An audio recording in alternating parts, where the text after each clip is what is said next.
few moments. There's something I'd like to discuss. Back, eh? How's it going? Look, I wanted to take this opportunity to thank you. The fact that you risked your life to save me, I don't know what to say.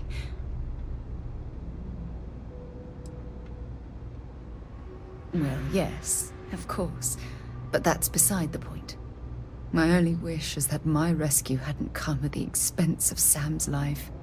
He was one of my closest colleagues. And a cherished friend.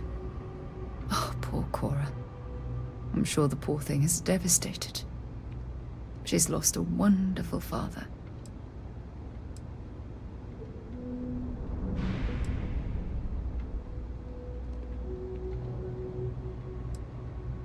I really wish I could believe that. Our charter at Constellation has always been to analyze the unknown, but rarely at the expense of our members' lives. Yet all the while, I've been cavalier about taking risks and pushing the boundaries, not appreciating the true cost of my actions. Had I not pushed so hard to pursue the Starborn, perhaps none of this would have happened at all and Sam would still be alive.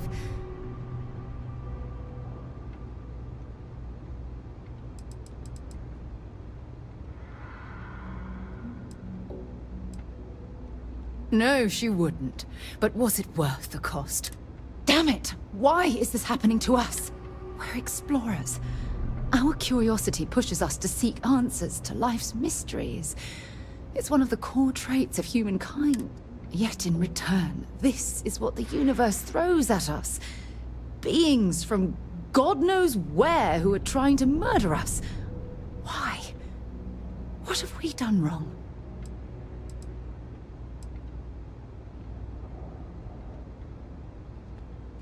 Judging from the blow we've suffered, I couldn't agree more. The question is, where do we go from here? Do we stop exploring? Stop pushing the boundaries? Take a more aggressive posture towards the universe?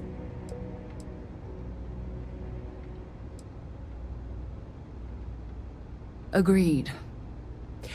I just hope it's enough caution that we don't leave ourselves open to another attack. Well, I suppose that's all I had on my mind for now. I'm sorry I got so angry. But I assure you, it's nothing personal. You're the only one I feel comfortable talking with about these things.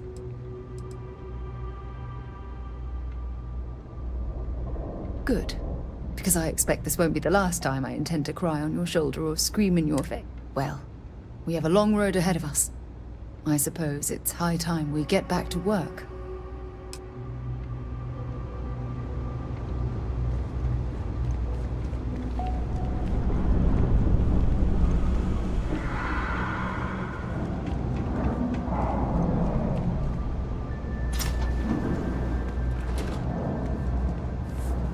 I used to drink. Then? If it's about the financial or food assistance programs, we are backlogged. Don't worry, we're doing everything we can. Oh, we're not. Sorry. Can I help you?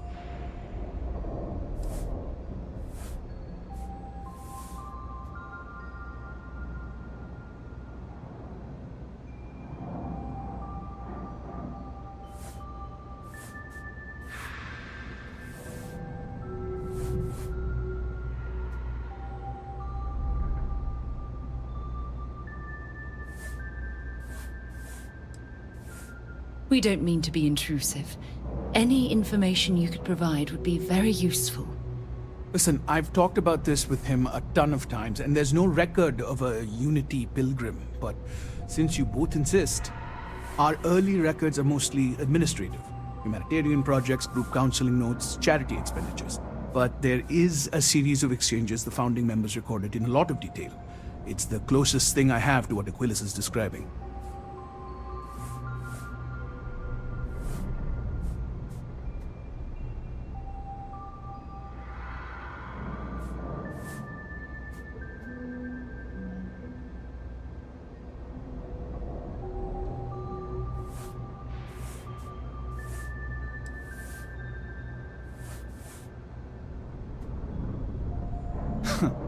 We might actually have some, but anyway. A man walks into the first house of enlightenment. The founding members just call him the Drifter. So they think he's a charity case at first, but no, the Drifter asks them a bunch of questions. If your philosophy is built on an individual's own morality, what about the second person? That second person might disagree. Isn't the problem of two what you're really looking for? And the founders respond, each individual must understand how the second person lifts them up. All of human effort is a story of cooperation pushing us forward. And it kind of goes on like that. He comes back every week for a year. Same conversation every time. Second person this, the problem of two that.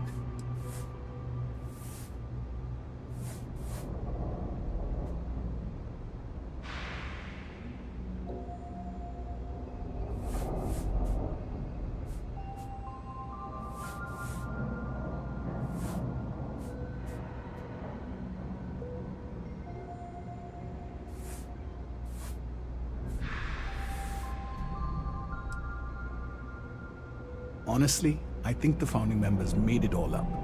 There was a little more hesitation being openly atheist in the early days. I think they were experimenting with writing their own scripture.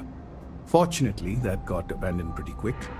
After the records of the Drifter end, you never see anything like it again.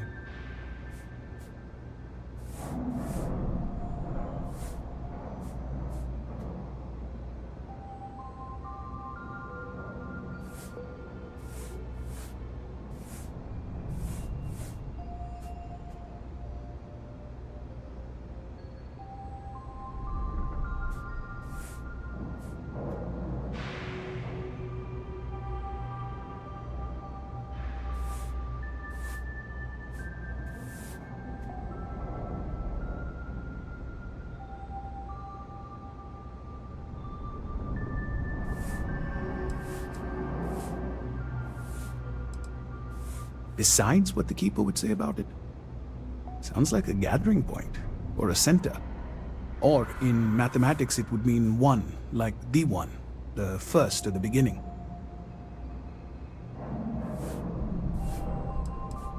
Always happy to help. If you'll excuse me, I've got a lot of aid efforts to coordinate.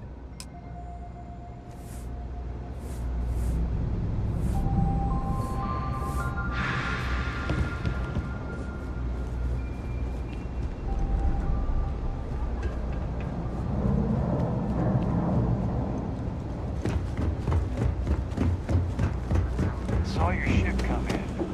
Nice ride.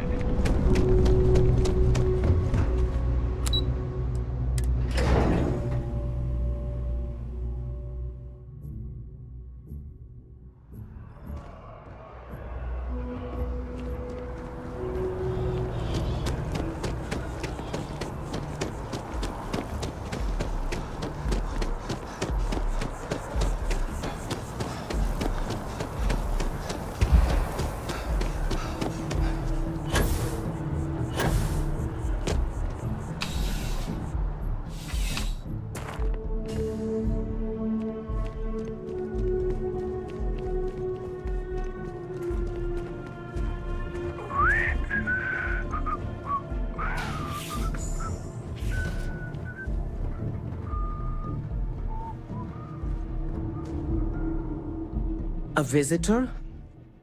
I have all the company I need.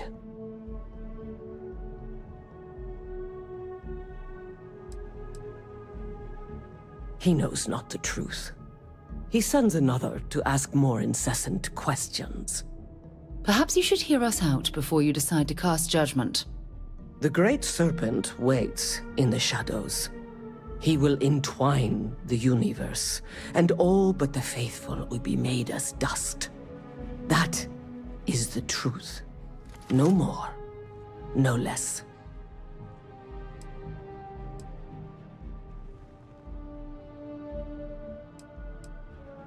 Yes, I do as well. We both like to keep an open mind. The knowledge of the Great Serpent sweeps away all concern. There is only his inevitable return, and those he will spare. Nothing else. You wish to speak of the Keeper's pilgrim, do you not? I will tell you of him, and then you will leave. Jinan Varun meets the unbeliever. He gives false prophecy to Jinan. But such is Jinan's conviction in the Great Serpent, he does not hesitate. He cuts the unbeliever down. But the unbeliever returns. Jinan realizes the Great Serpent is testing him, and he will not be found wanting. 4 times they fight. Over 120 rotations of the planet they are on. Remember these 4 battles, Jinan, the unbeliever says. Remember these 120 rotations. But Jinan knows this is blasphemy, and delivers the killing blow. That is all.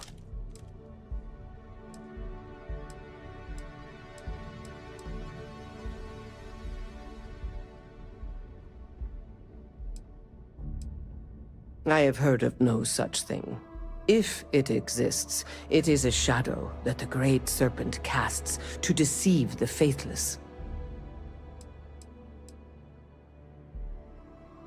Strength and conviction show your worthiness to the Great Serpent. The kill is not as important as showing there is no doubt. I grow tired of speaking. Leave me.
You're back. What did you learn? Was there something hidden in their stories, like we thought?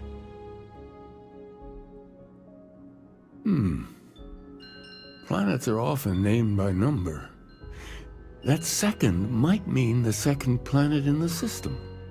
What else did you learn?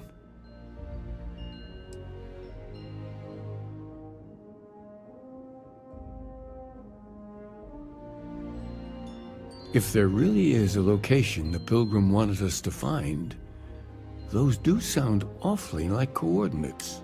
Was there anything else? Yes. What he added to infinity. Maybe that points to a name.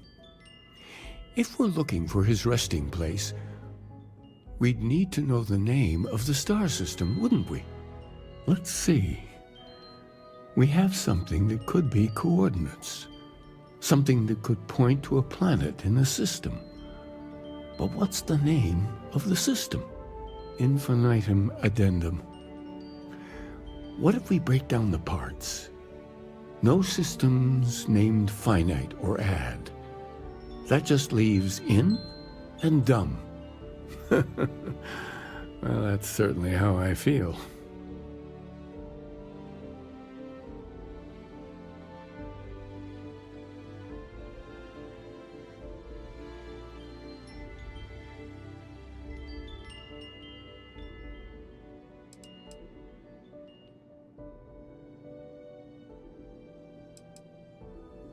Well, I suppose that'll make someone laugh. Yes, that's it. The second planet in Indum, at 4 and 120. That's where you'll find the Pilgrim's resting place. And from there, maybe you'll find the true meaning of unity. Before you go, you've now spoken to many different perspectives in our universe. In a way, you'll be carrying their philosophies with you on this journey. I know you're looking for a specific unity, but if you had to guess what it was, what interpretation would you give it?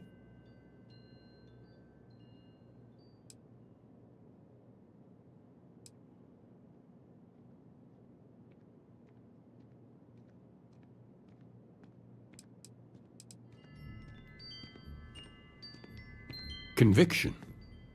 Another word for strength. Can the truth not be revealed to the weak? Someone with doubts.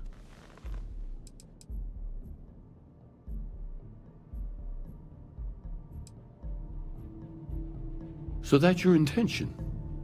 Your friends, your companions, all of them will be swept along to the answer by the might of your forward momentum? No one is swept along, Keeper. At Constellation, we operate as a team. Well, I won't keep you any longer. This has been fun, I have to admit. Go, find your truth.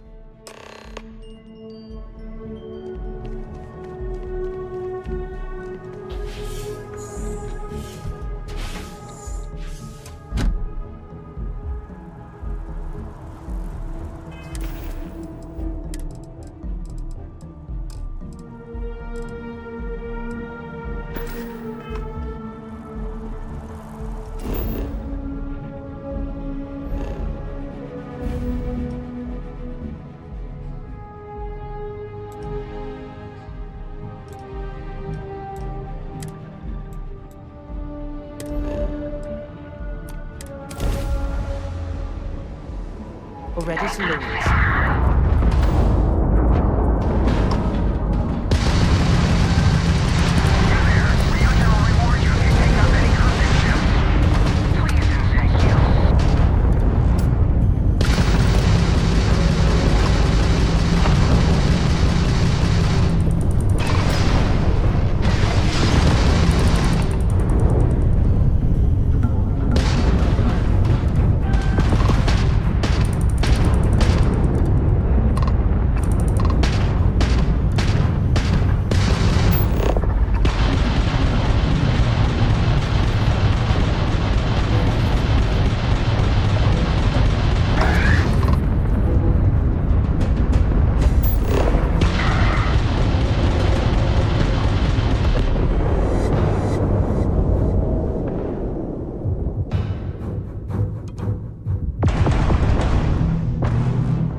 look alive.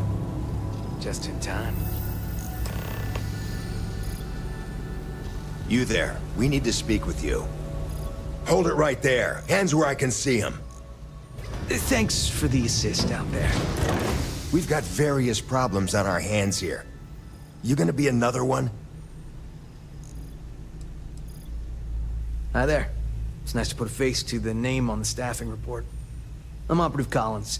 The stick in the mud is Operative Kambata. Oh, by all means. Welcome to the party. Things haven't exactly gone according to plan. That thing over there It's an AI. An artificial... killed our technician. It's dangerous. Correction. You are dangerous. Well, that's new. As I was saying, it's dangerous. It's a rogue AI. We're here to muzzle it and bring it back for further study. Correction. They are going to change me. Wow. How does it know that?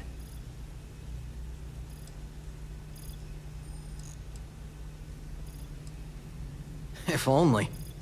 This isn't something that anyone could create. This is something special. We have this control board. Has some code we can use to control her. It? We can't just let it roam around the universe killing people. I just need that control board attached to that big probe. And that's where I think you fit into this little drama. It goes right over there. By our... Well, yeah. Just be careful.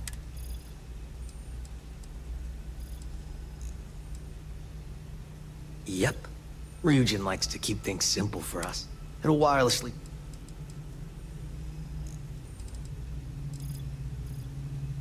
Come on, where's your... Ryujin will pay you handsomely for your cooperation. It's in your best interest. Just imagine what we could do if we harness the potential of this thing. And we aren't really giving you a choice. You aren't walking out of here until that board is connected to that thing. Correction.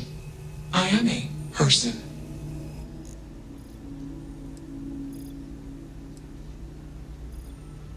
Here. I knew you'd make the smart choice. Request. Collect additional data. Crazy, right? See if they've got any weapons or ammo. Query. Will you change me?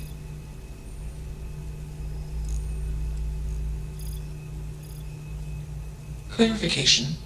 I do not require help. I do not feel emotion. Context. I am called Juno. Query. Who are you? Assumption. We are friends. Query. Will you change me? Request. Do not change me. Assessment. You are inquisitive. Context. I am also inquisitive. Request. Input query parameters.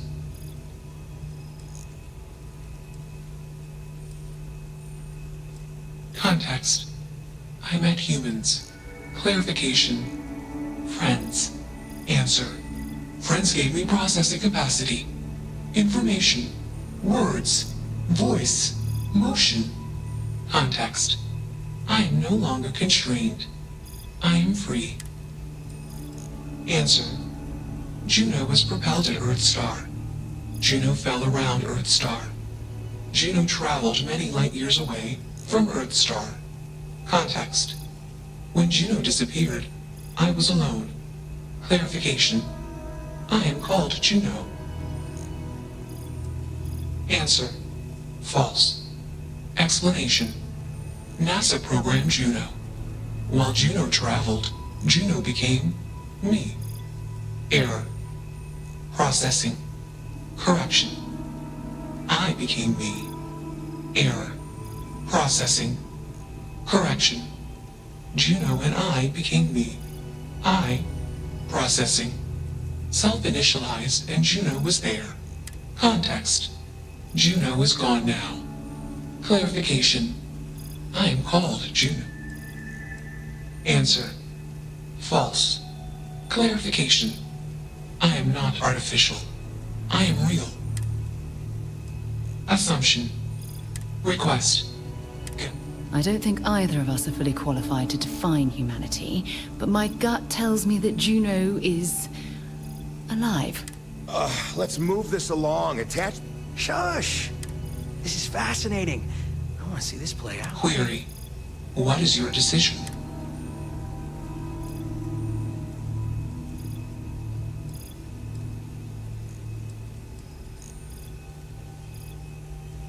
Context. You are a machine, made of biomass and programmed by genes.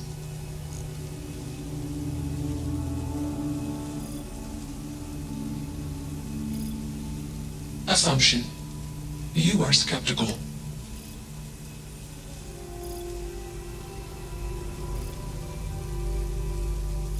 Clarification. Complexity is not a precondition or measure of intelligence. Explanation. Humans are simple beings made of complex parts. I am a complex being made of simple parts.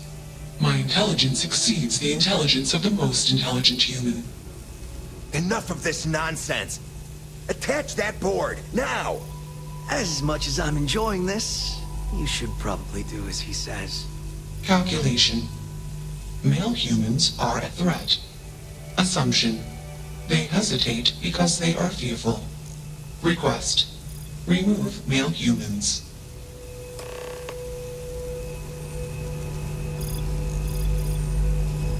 Still working up the nerve?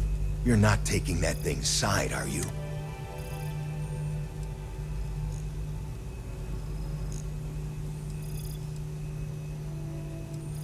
Freedom? It doesn't need freedom any more than a broken data slate needs freedom. And here I thought you lost your sense of humor. I'm always up for a good debate. Fine. I'll give you one shot to try to convince me. Therapy's working.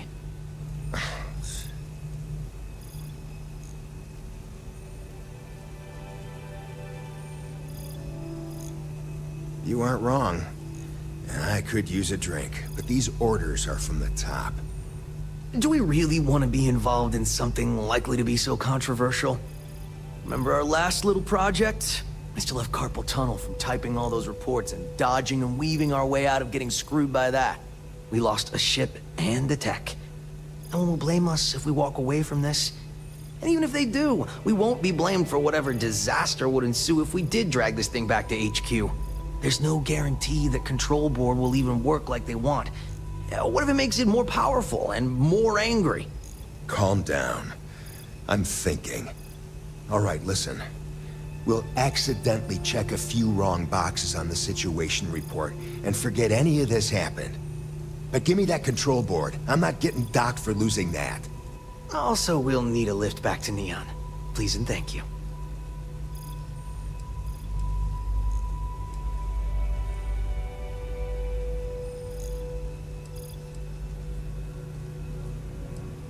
Excellent. We should all grab a drink sometime when we get back. Orange juice for you. You can't handle your liquor. That was one time, years ago. I was going through something, and you know it. Let's get moving. Thanks for the lift. Query. Why did you do that?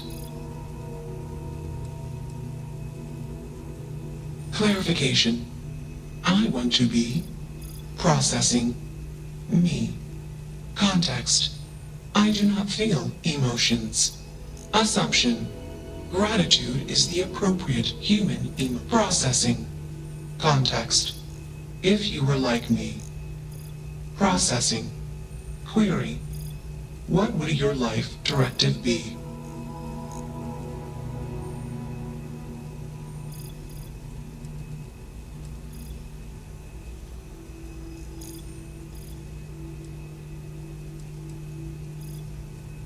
Decision. I will consider this course of action.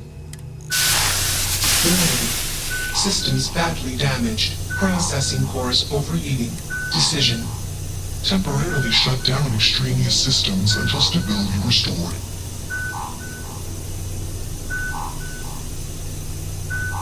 Context. Jump detected. Request. Be safe. Assumption. We will meet again. Warning. Shutdown sequence initiated.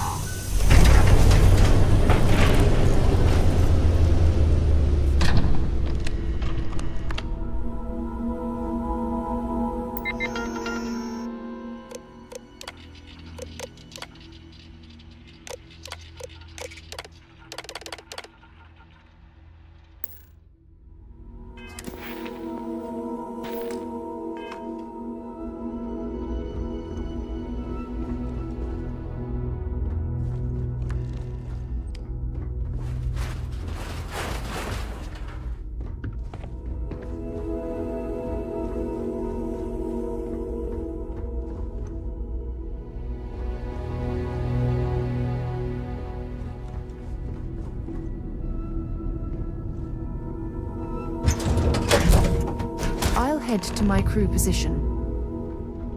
I'm glad that's finally resolved.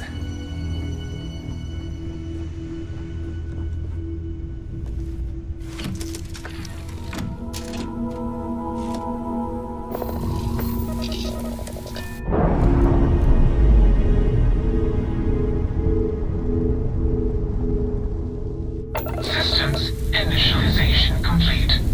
Context. I have much to process. Decision. Jump into deep space 2. Processing. Be alone. Goodbye.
Where to?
wonder how many poor souls who couldn't make it in the reactors ended up working at the fisheries in Leon.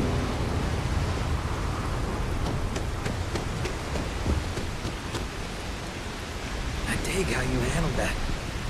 I like your style. Only one body. Could be worse.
Possible at the main security office in Paradiso. Over now.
You're human.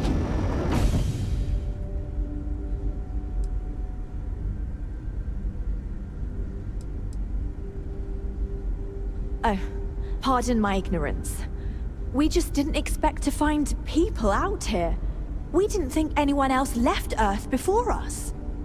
Imagine being cut off from humankind for that long. How terribly frightening that would be. Perhaps we should greet our guests. Of course. Manners. I'm Captain Diana Brackenridge. This is Security Officer Bomani Reader. And this is Dr. Mabuti da Costa, one of our elders. A pleasure to meet you.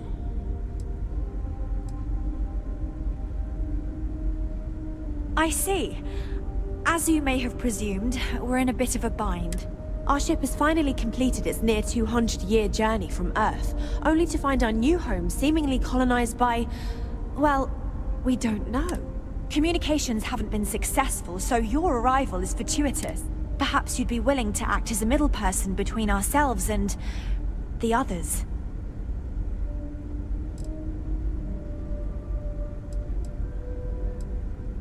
Well, the short answer is, we didn't. It's a generation ship, which is to say that most of us lived long, happy lives on board and passed our mission down to our children. It was never intended that the original crew would make it to our destination. The goal was always the preservation of the human race above all else. Though, it would seem that was perhaps a bit presumptuous.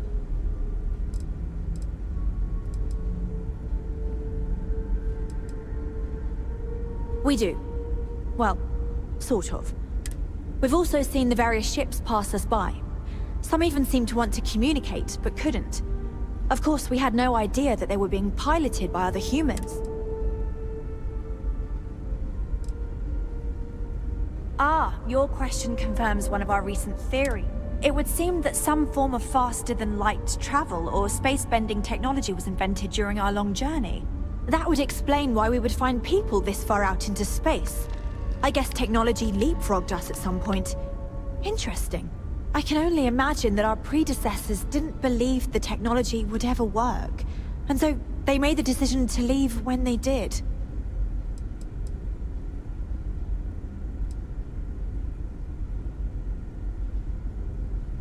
Of course, we know that now. Human or not, we were still unable to communicate our intention. As soon as we discovered them, we fully expected negotiations would be necessary.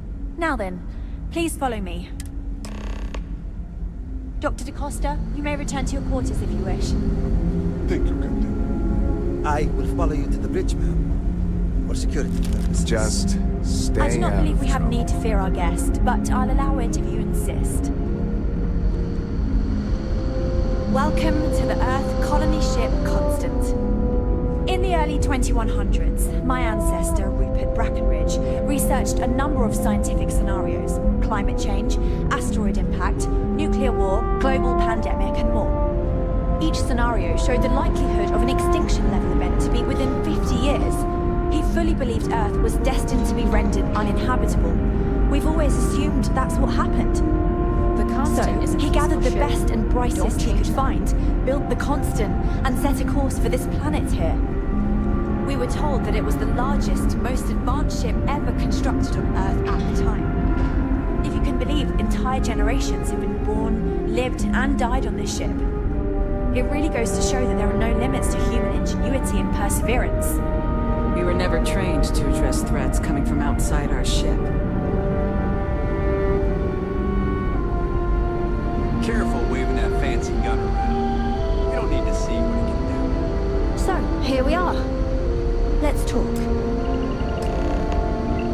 Now that you're here, I can finally give my crew a chance at a new life. I think I'm coming up on 6 years now. I was only a teenager when my father died, passing command of the ship to me, as is tradition. Because of that, I've had to sort of learn as I go along, instead of taking years of study and apprenticeship under the prior captain. I think some people on the ship resent me for not having the level of experience as my predecessors.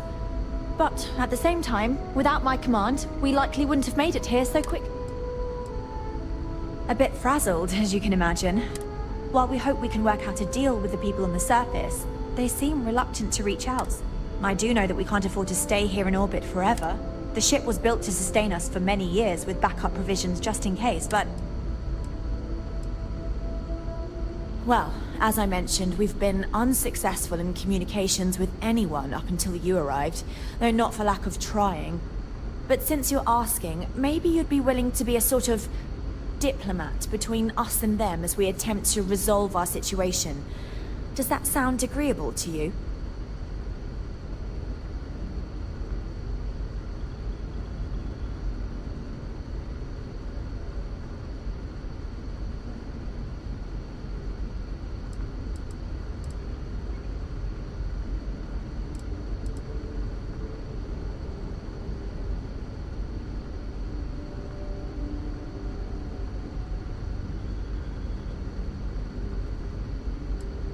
We know there's a settlement on the planet below, meaning people were here before us. You see, we intended to settle here, but we assumed that they intend to defend their claim given their presence here. We'd like you to go speak to them on our behalf and help us negotiate a solution, preferably one that favors us. Yes, of course. But we need to start from a firm position and state our goal. If need be, we can compromise, but initially I'd like you to be firm with them and convince them to leave the planet to us. Let me know how they respond, and we'll go from there.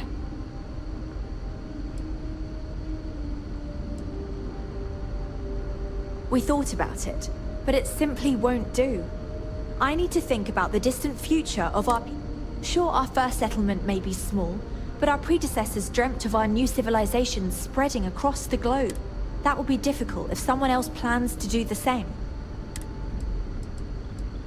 I'm serious. But as you're currently our only hope, perhaps you'll honor my request and give it your all.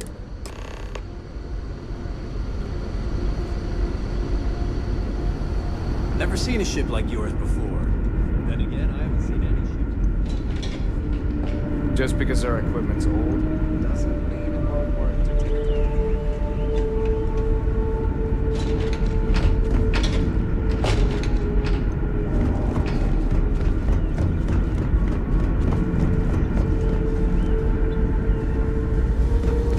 And to think, all this time, we were alone.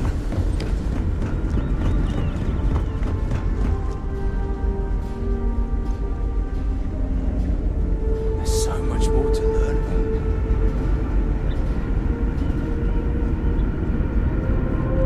Now that we know what's out there, things are...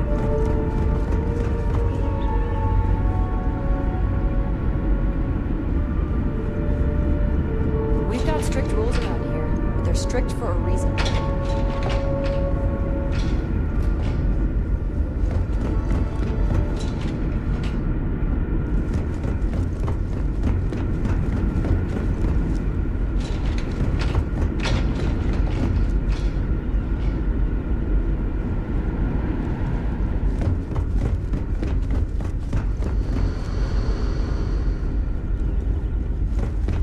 We've got strict rules around here.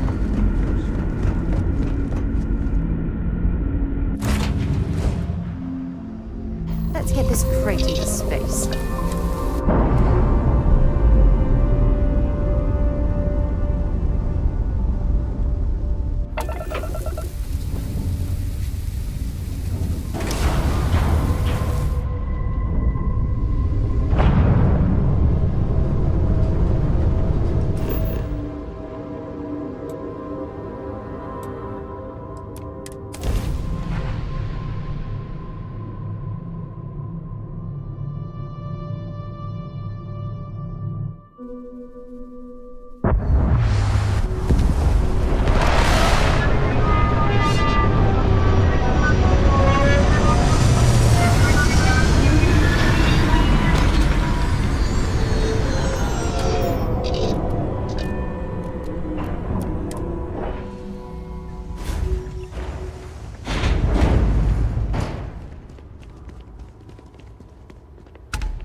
It may be paradise, but that doesn't mean we don't run into trouble from time to time.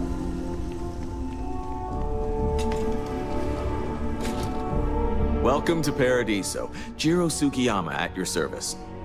Do you have a security concern, or is there something else I can help you with?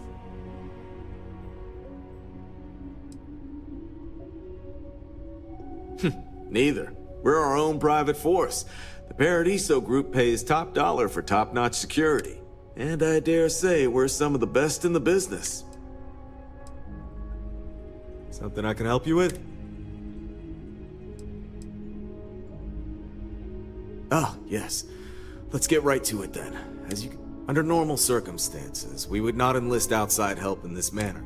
As such, we need to handle this discreetly. So, before we proceed,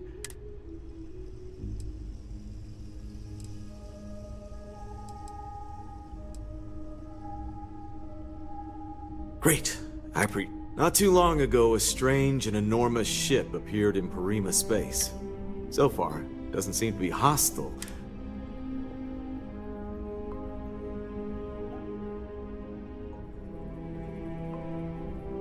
I see. Well, if you're speaking on their behalf, I'll refer you right along to the chairman of the Paradiso Group's board, Oliver Campbell. All formal decisions will go through him, not me. I'll let him know you're on your way. Enjoy your stay, knowing you're in our capable hands.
Mr. Tofik, I am aware that this is your 8th visit to our resort.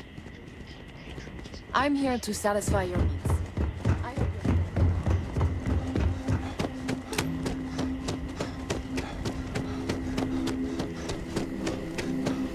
Paradiso is absolutely beautiful. Can you possibly imagine a more tranquil place for a resort?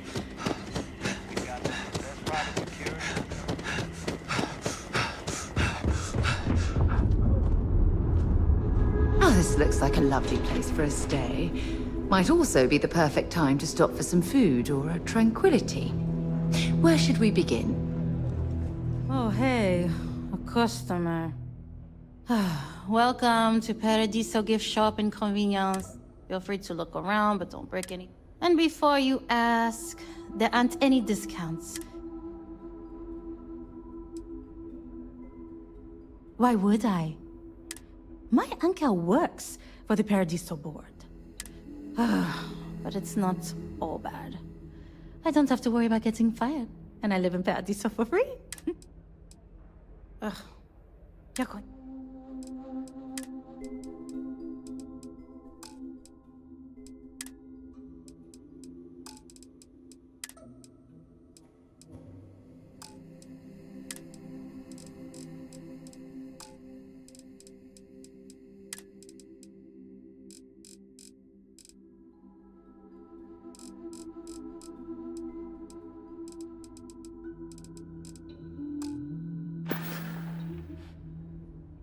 Have fun out there.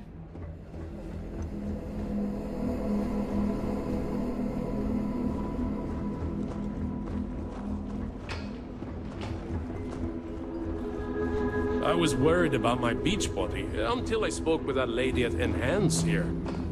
Everything here is a little more expensive than I expected. It's my pleasure to make That's sure how our they guests are happy. Oh, this is even better than in the brochure! Another lost belonging notification in the system. Oh dear, a guest. Dreadfully sorry you had to hear my complaint. Hello, welcome to Paradiso.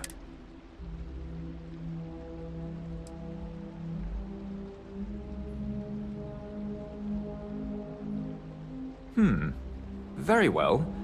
I can't guarantee we have any premium rooms available at the moment, but if...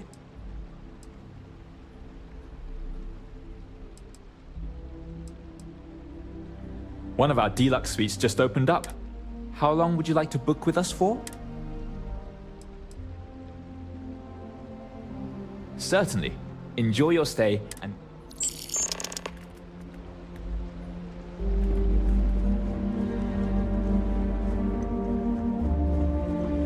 Hey there.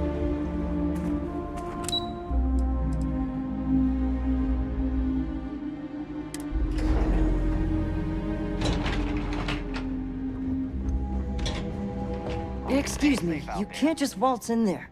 Do you have an appointment?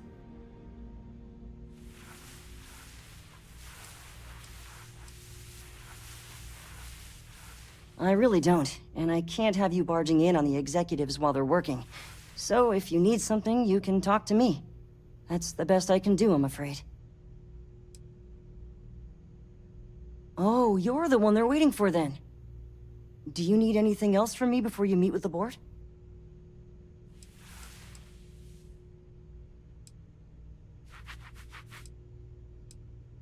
People were a little freaked out around here, understandably.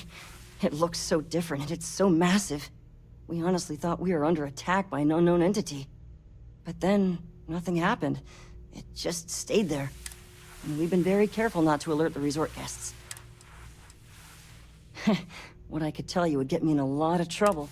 Most of them are typical sea-level execs. I doubt you even need to use your imagination for that. I swear, I've never even met some of them. Anyway, be smart around Oliver. He's got a way of getting what he wants without you realizing it. Sure. Have fun in the shark tank.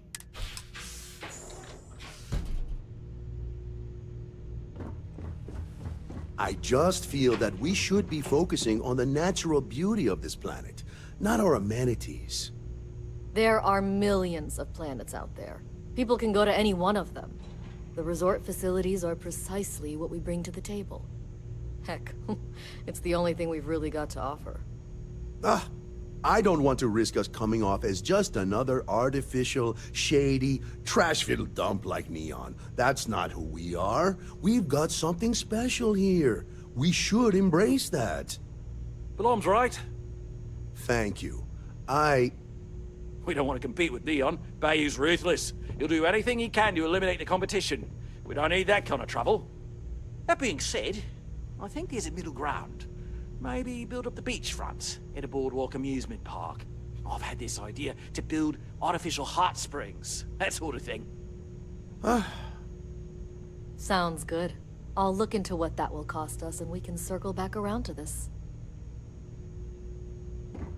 If you've heard about us elsewhere, chances are it's because of me.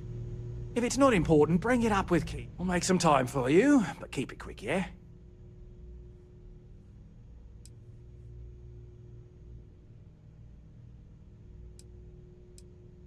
No, of course not. There's several more.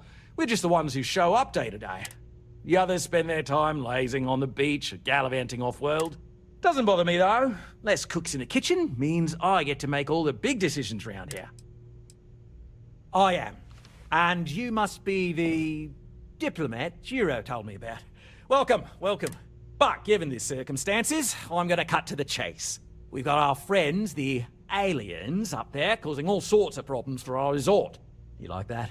The marketing team came up with it. The thought is, if we can't get rid of them, it might actually attract more tourism. Come see the aliens!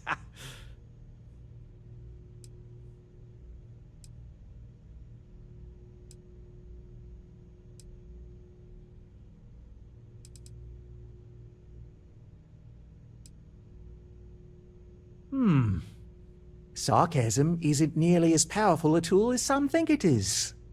But you're right, no one's gonna buy aliens. Remind me to fire the marketing team. So tell me, what's the actual deal with this massive eyesore of a ship?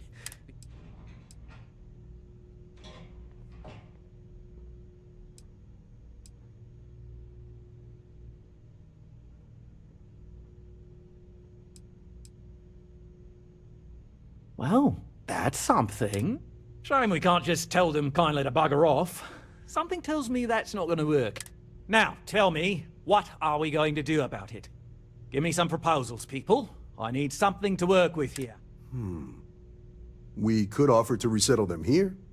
There's more than enough space. They could stay here, temporarily, but it'll cost them. Quite a bit, too. They'd need to work off all their debts before being allowed to leave. Maybe not. What if we help them get out of here? Outfit their ship with a grav drive so they can find a new home. We could even lend our engineers to help and give their captain an updated star map. What do you think? Sounds costly. We can't absorb that cost, and it's unlikely they even have compatible currency, let alone enough for the transaction. Someone else would have to foot the bill. Oh, I swear this would be a lot easier if they ceased to exist entirely. Anyway, Seema's got the right idea. Either works for me. Just tell me what you want to do.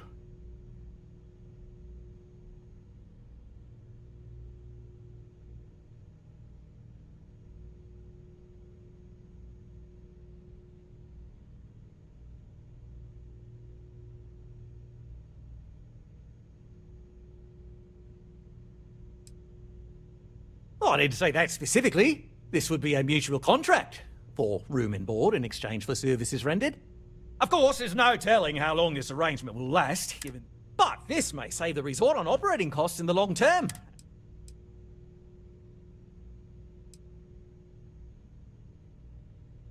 I'm not suggesting anything. It's not our responsibility to bear the brunt of that cost.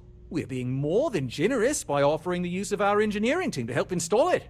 A custom grav drive can't come cheap, and I assume they have neither the monetary means nor the connections to get a hold of that kind of technology. That leaves the only other party in this negotiation.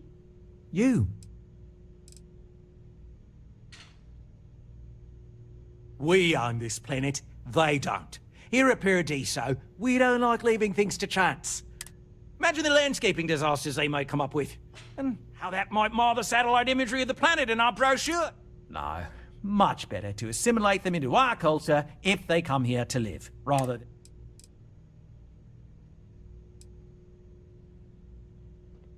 And that's within your right. But as the CEO of Paradiso Group, I'm the one who has to make and approve decisions around here, not you. So, as much as I appreciate your feedback, it's not in the best interest of the Paradiso Group to take it into account.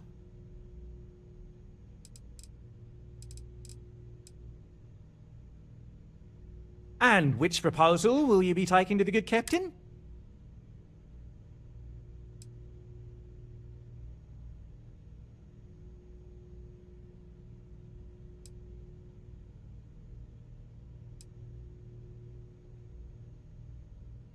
They'd be hard-pressed to defend their claim in any courts.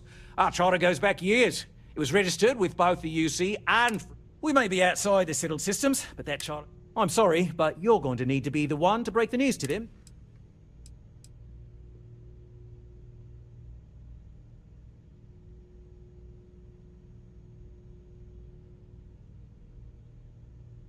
Ah, good on you. You want to see a man named Benny St. James over at Hope Tech. He's the best in the business, if anyone... We'll coordinate our engineering team with his when you return. But... I know this was a difficult decision, but if it's any consolation, I think you've made the right choice. Compared to the destruction of their vessel and relegating them to a life of servitude, I'd say this is the best chance they've got. Right. On behalf of the Paradiso Group, we appreciate your help.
these days, we need to actually get some sleep after going to bed.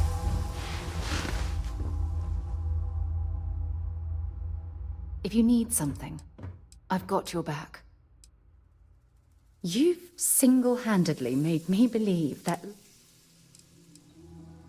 Good. And God knows you've done that enough.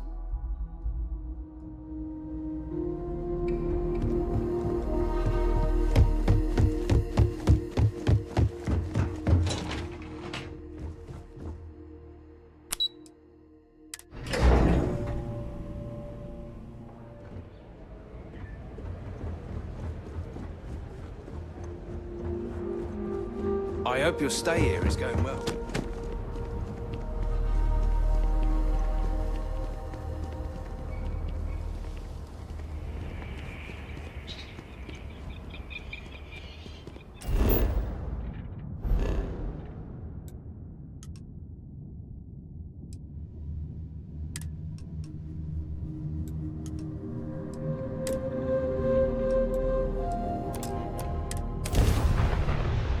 Recycled air. Just isn't the same as the real thing.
should swing by Hope Tech Star Yard and see if they have anything interesting for sale.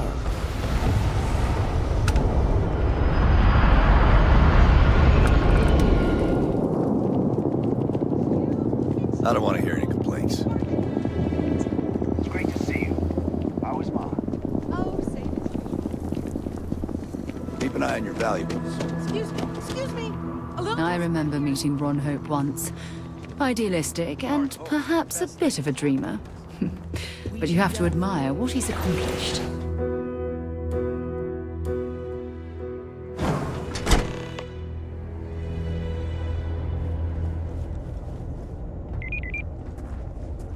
Ron Hope certainly embodies the saying, spared no expense.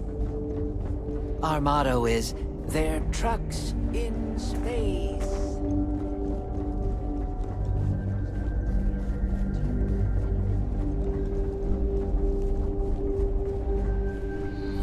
Oh, hello.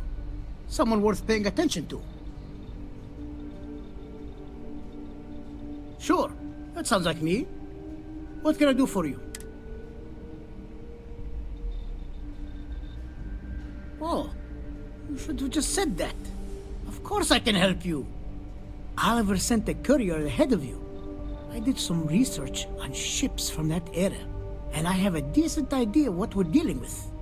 So grav drives didn't really take off until after the ship was built. But I've got access to an ancient grav drive that looks like it could be compatible. It's some minor adjustments. It's in good shape too. Parts not cheap though. Neither is the labor. Just pay the combined cost of parts and labor and it's yours.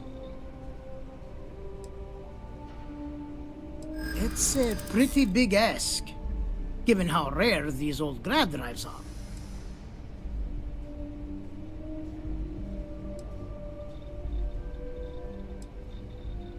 Recognition doesn't pay the bills. True. I keep telling myself I'm holding on to it for the right time. Perhaps this is that right time. I'm still willing to talk. Tell you what. Sounds like this is for a good cause. While I can't give you the part for free, I won't charge you for the work.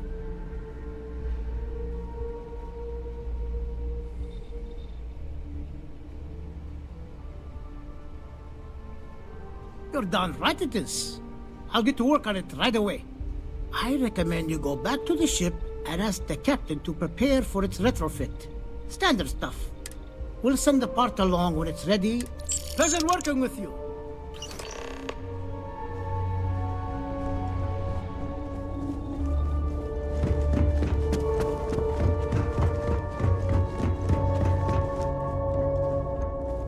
Don't spring for the extended warranty.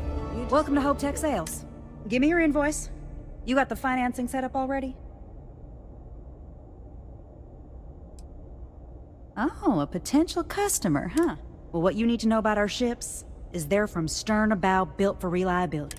Other star yards might got glitz or some weird crazy... With Hope Tech, you get people that care about you making that 300th freight run safely and on... When it gets tough, Pretty won't keep you alive. So what are you in the market for?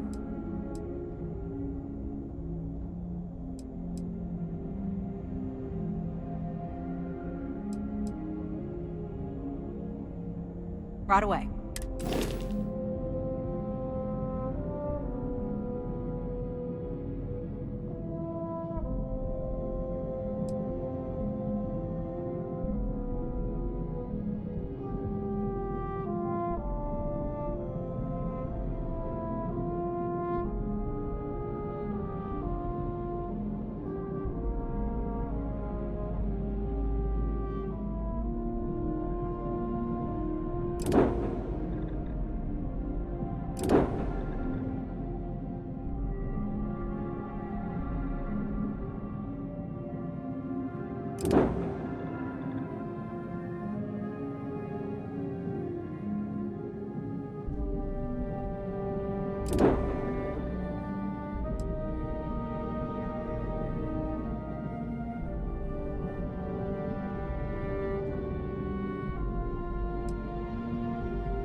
Off-worlders.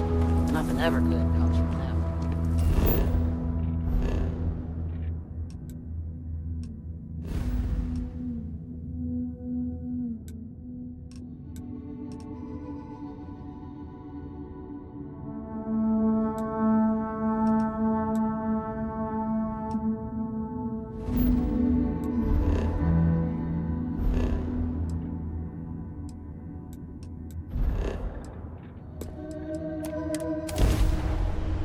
Captain?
The Constant is a peaceful ship.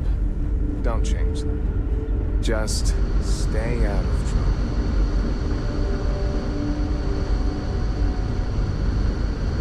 Now that we know what's out there, things are...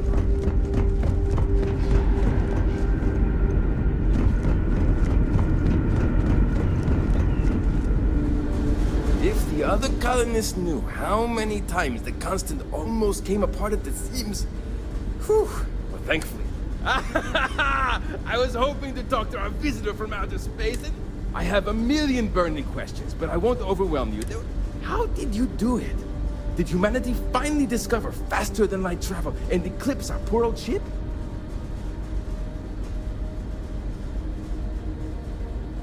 I knew it.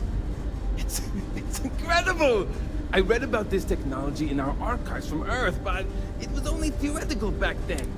Oh, I've got so many questions, but I'm being rude.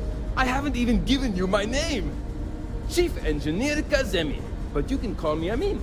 And, I might add, I'm one of the reasons we're still floating out here today.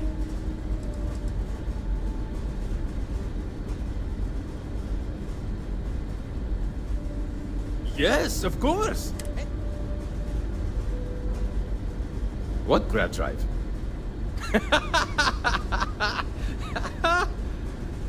Just joking with you.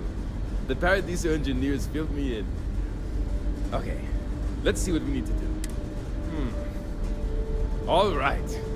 This will be fun. And hopefully there will be no explosions in the process.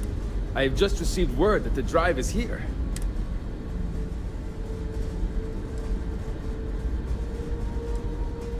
Yes, of course I need your help. My team needs to stay on top of their daily maintenance. And your help is going to be vital to this procedure.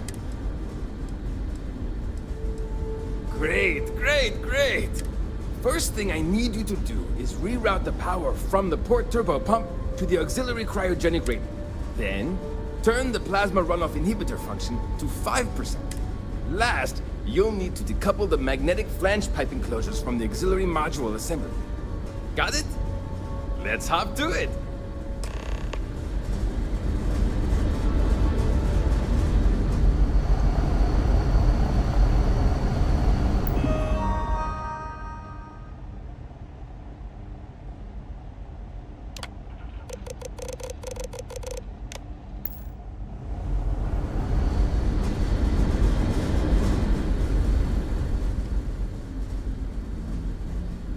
Something. There are three things. We reroute the power from the port turbopump to the auxiliary cryogenic radiator. Turn the plasma runoff inhibitor function to 5%. Decouple the magnetic flange pipe enclosures from the auxiliary module. Careful not to touch anything on your way out.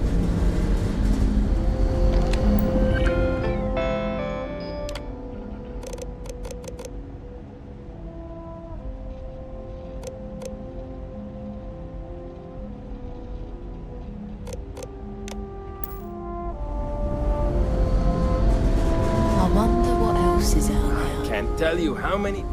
something wrong. There are three things. Reroute the power from the port turbopump to the auxiliary cryogen. Turn the plasma... Decouple them... So long!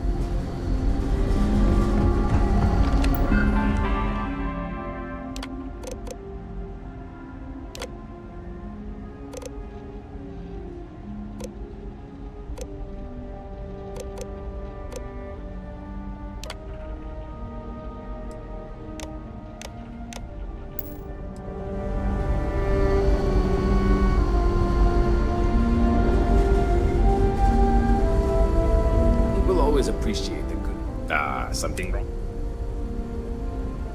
There's still something left to do. Turn the plasma runoff inhibitor function to 5%. Decouple the magnetic flange pipe enclosures from the auxiliary module assembly. Good luck out there.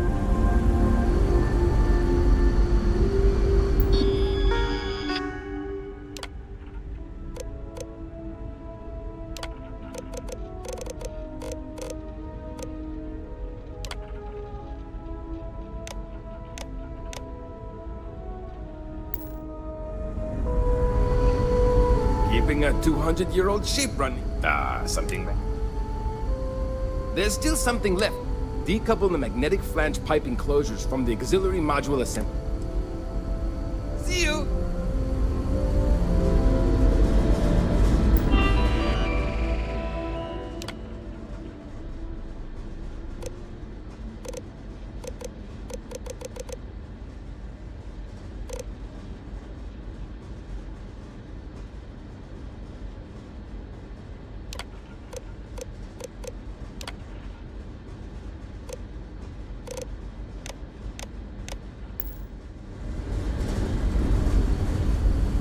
If the other colonists... something wrong. There's still something left. Decouple the magnetic flange pipe enclosures from the auxiliary module assembly. Careful not to touch anything on your way out.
tell you how many...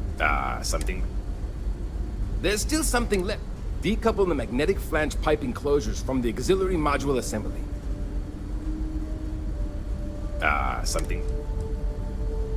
There's still something left. Decouple the magnetic flange pipe enclosures from the... He saved the lives of everyone on See board you. this ship.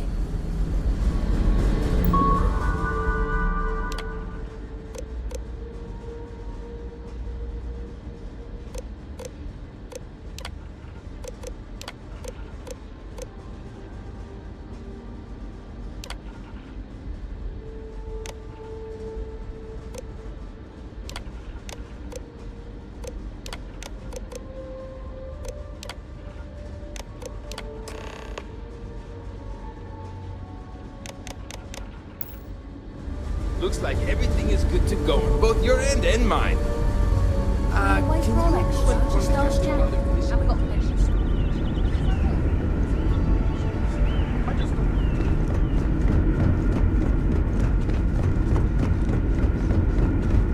We're never trained to address threats coming from... Just because our equipment's old doesn't mean... We didn't believe anyone would be out here, but I'm glad for it. Well, well, it would appear we have the means to go nearly anywhere now, thanks to you. The engineers even upgraded our communications equipment so we can speak with passing ships. Turns out it was a pretty easy fix. Thank you again for all you've done. We don't yet know, but we did receive a star map from the Paradiso engineers. I suppose we'll just chart a course for other suitable habitable worlds until we find one that matches the quality of Paradiso. Purima 2 here.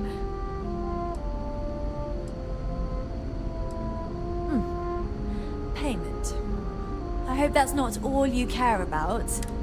Still, you did help us. We don't have much to spare. I have to say, with technology this outdated, I'm amazed this vessel is able to navigate at all. It's almost like walking through a museum. My crew may not realize it now, but we will be much happier with a home of our own. That's a good question.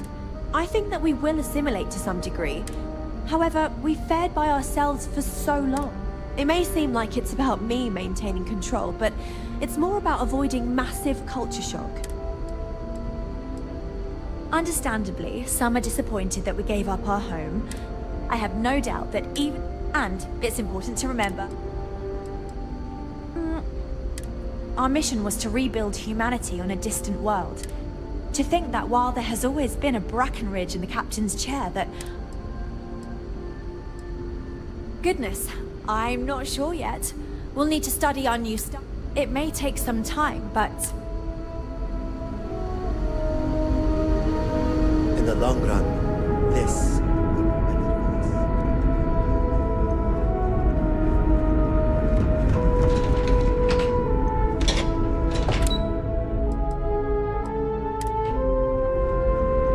You're lucky we're under orders not to escort you right off. Now that we know there are other people out there,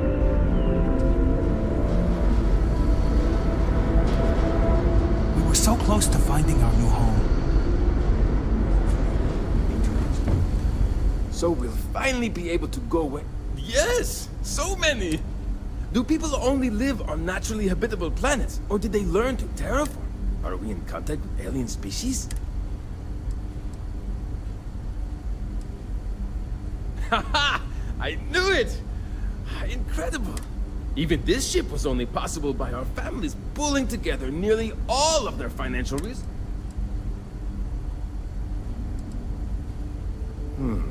I'm not surprised. I can assume these types of colonies are strictly for mining and gathering rare resources since... Disappointing, but not unexpected. I suggested that the most likely explanation for you was that humanity had developed faster, more advanced technology and had leapfrogged us. Seems I was right. Thank you for taking the time.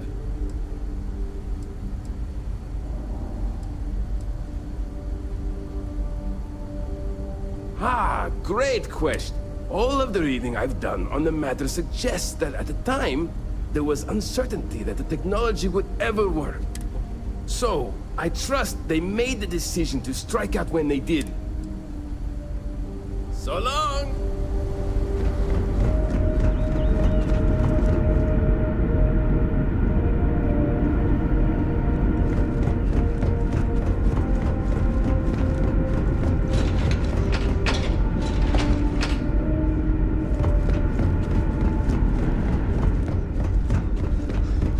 I've lived my entire life in the constant.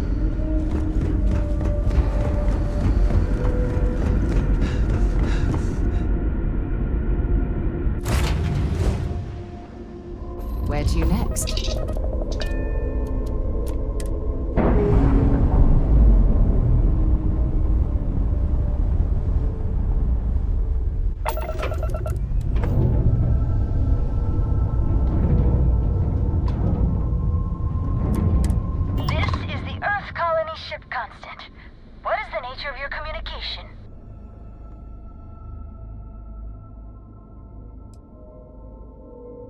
That they are. I'm still learning this new comm system, but it's telling me you're the one who helped us out with it. At least scans say that's your ship ID. Cool. Can I help you out with anything?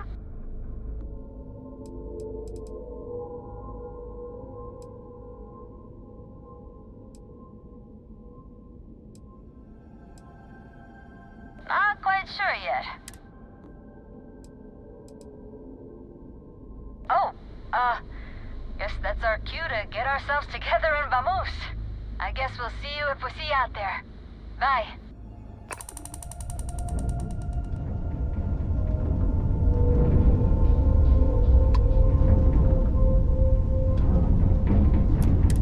This is the Earth colony ship.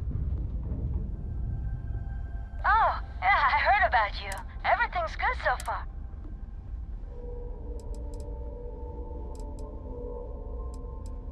Oh, yeah, they're great. And while I've been itching to kick off that grav drive, I've been told it's probably not a great idea until we figured out where we're going. Between you and me, a little, but I'm remaining fairly optimistic. That'd be great. Hope.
My ship is in tatters, all dented and worn. Always happy to meet a stranger.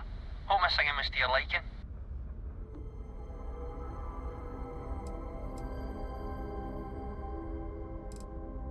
It is, at that. If you believe the family tales, we've been merchantmen and freighter captains since the days of the East India Company. If you like my singing, you should have heard my pops. Now oh, and now you've made mine. Afraid my ship's got the next jump plotted in, so I'm away. Fair travels.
Oxygen, nitrogen, hydrogen.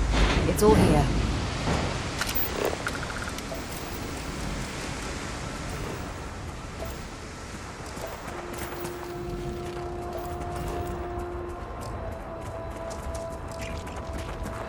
What an incredibly beautiful sculpture.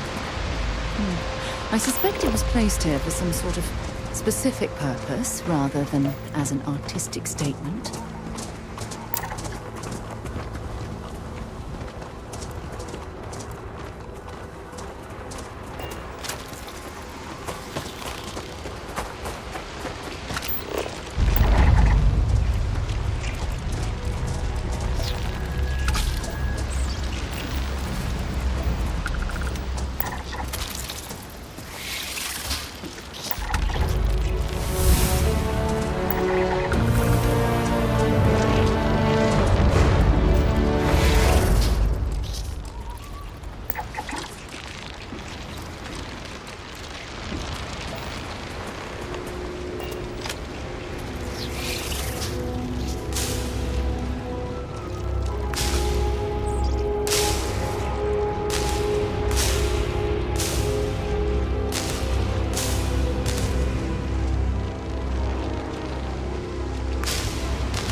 Anything interesting in range?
He did.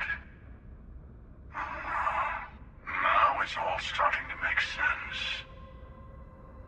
You should come aboard. There's another Starborn here who is very interested in meeting you. I can speak for myself. Constellation ship, you weren't invited to this meeting, but much of our conversation has been about you. It's only fitting you should join us. I will personally guarantee your safety as long as you come in peace. And think of it as a ceasefire meeting. Your one shot at getting those answers you must desperately want.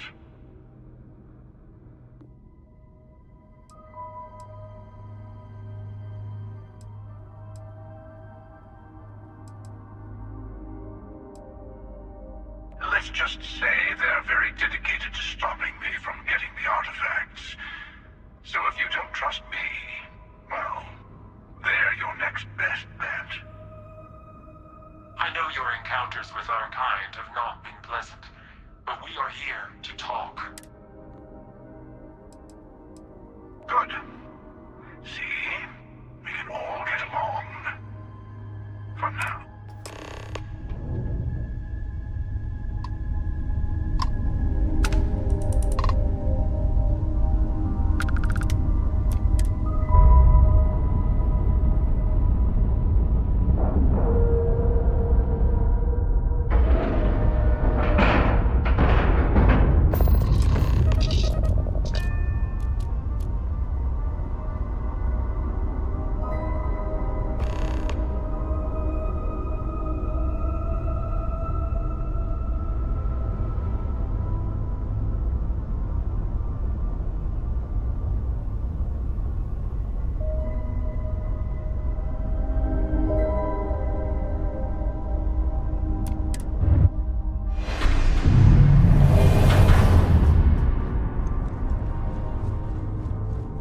Hello. Again.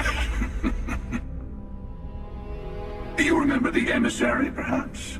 And their ship, the Helix? I believe they ambushed you above Neon and demanded that artifact you worked so hard to gain. Thank you for the stellar introduction. Your success is unprecedented. Before you came, we were just discussing how continued use of force against you is unwise.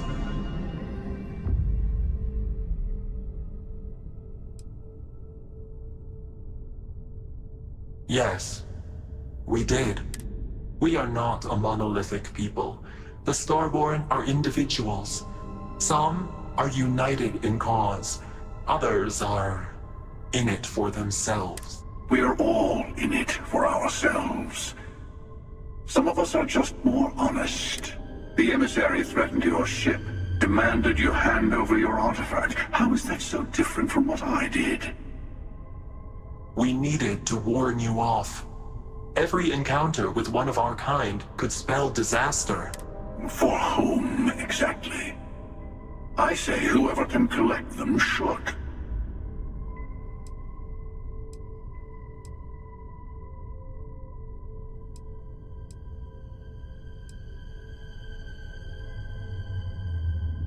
Yes.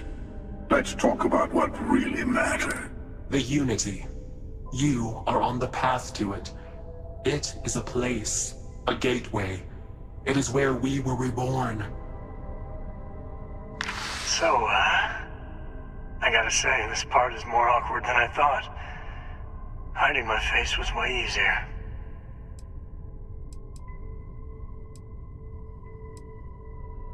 I'm not who you think I am. This universe is only the first one you've been to. I've seen hundreds. Where I came from, I was the one who ran to the Eye. I left you behind to protect the artifacts. And the Hunter killed you. One of me, at least. I collected the remaining artifacts, and they opened the way to the center of my universe, and the doorway to an infinite number of others. That is the Unity. When I stepped into it, I became a Starborn. It's how I've entered other worlds, including yours.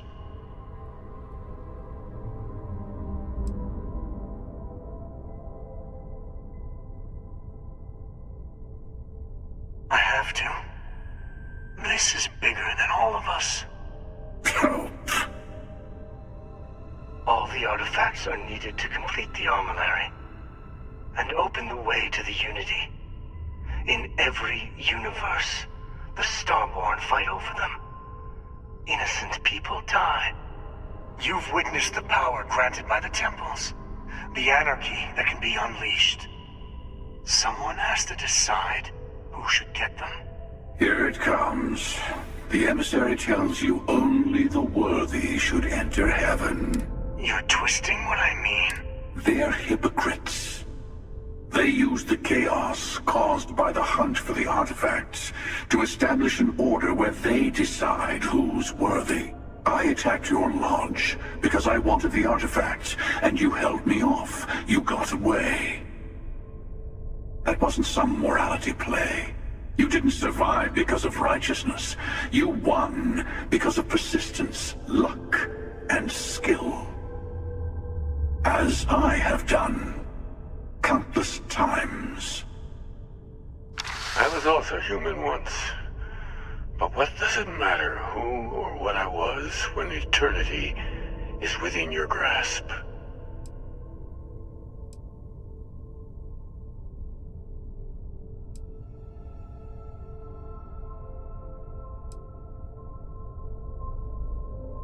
You're learning. My other self wants you to walk the path he walks. To give up. To appreciate the universe you have. Easy for a person who's seen everything, done everything. I think you should see it for yourself. You've never come this far. Not in all the universes I've seen. The path to the Unity is opening to you. You're going to tip the scales one way or another. Better your hand be on one of our sides.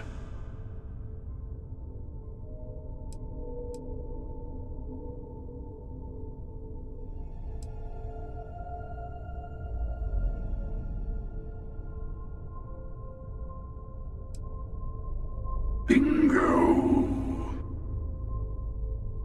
I want a truce. Between all three of us. I will give you some time to think over which approach to the Unity is the one you want. Mine. Or the Hunters. Yes. Let's see how willing you are to live under someone else's rules. Just remember, one of us isn't trying to judge you.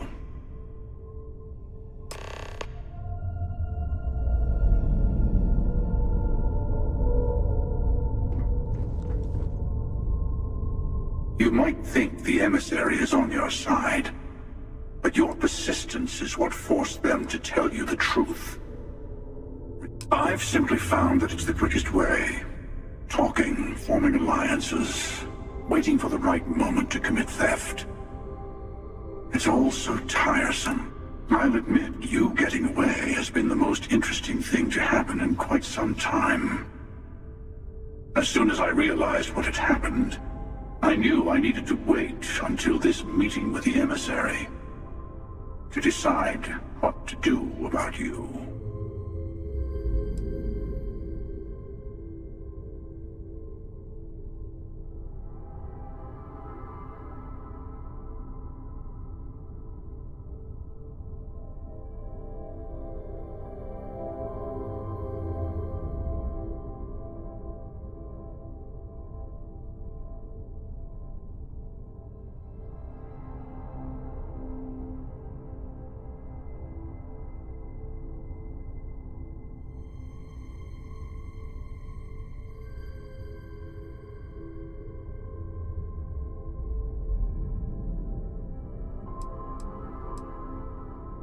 To see what would happen, of course.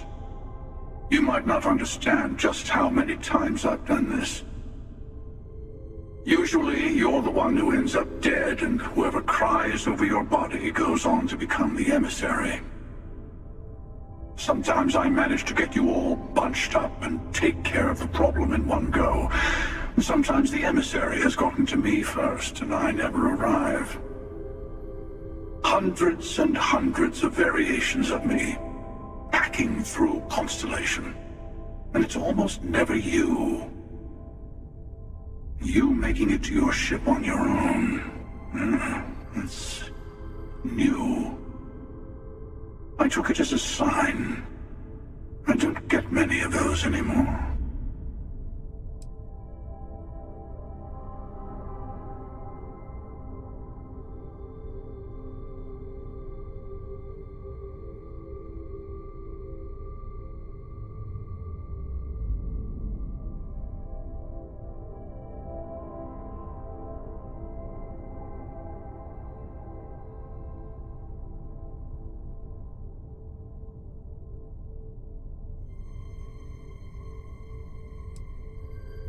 They enter the Unity, take artifacts from others, employ force. All the things I do. I am many things, but I would never tell anyone what to do with their gifts. That is your decision, not someone else's. The emissary wants to become the judge of who gets to enter, but the Unity itself doesn't judge.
No, we always end up having this meeting at this time. But it's the usual affair. Can we make peace? No. Oh, how tragic. Honestly, I was beginning to wonder why I kept tending. That it's bad habit I started a long time ago. Perhaps I just like meeting the emissary to gloat. But you have provided something quite new to talk about. Maybe you're a random die roll. Or maybe the Unity is finally responding to all my hard work.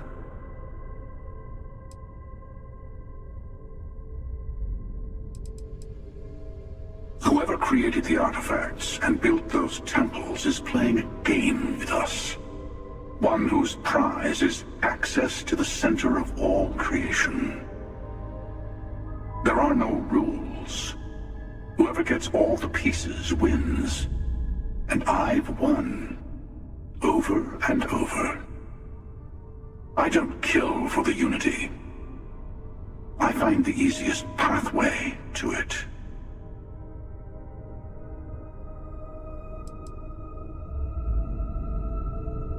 I'll tell you, I know we're not the same people we met in our universes.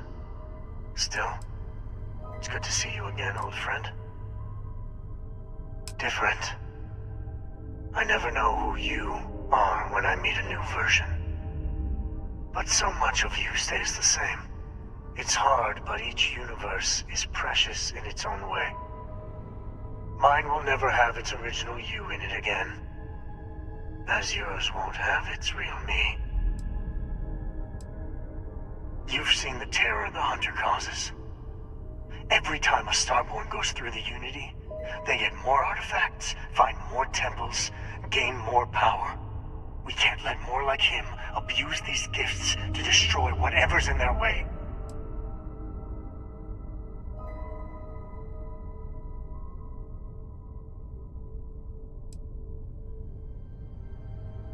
When all the artifacts are assembled, the device they create is called the Armillary. In many ways, it's a model of the multiverse itself.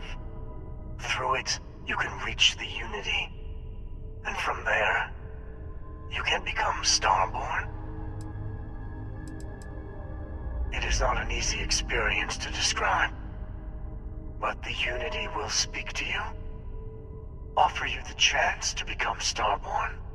You will be leaving this universe behind to be reborn. Everything you were before will be gone. Maybe that's why it offers the choice. Compassion? Or is it testing us?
Before you leave, I want to give you something.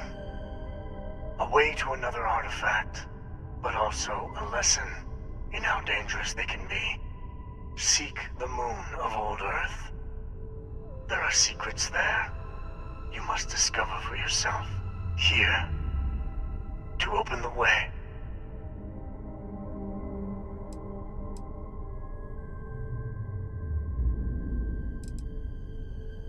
Yes. And I am sorry we have not always been forthcoming. I hope you will see what I have seen. You should also talk to your colleagues in Constellation. I am sure they have gathered more information on the remaining artifacts in the fringes of space. Part of me wonders what they will all say about what you have learned. But I will leave that to you.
wonder if any discovery reports have come in while we were away.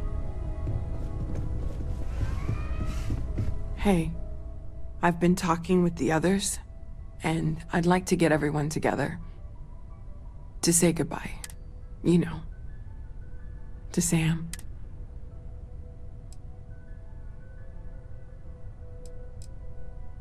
Thank you. I'll have everything set up in a few days.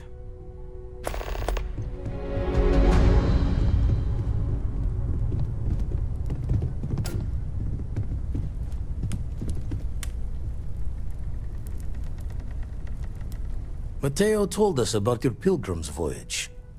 You found it, didn't you? The meaning of unity.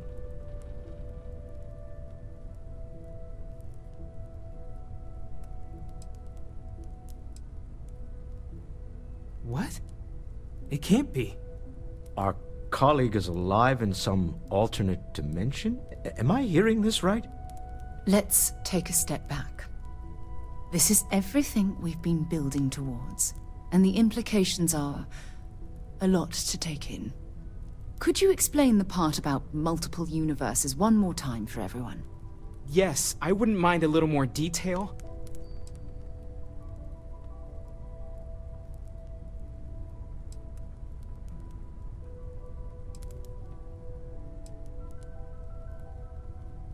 And that's why the Starborn want the artifacts so desperately.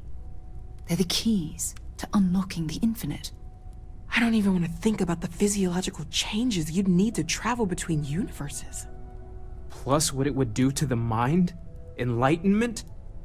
Or oblivion? Like the Hunter. You have the opportunity to reach the closest thing to your god that might exist. And you're second-guessing it? One doesn't approach the afterlife without some trepidation.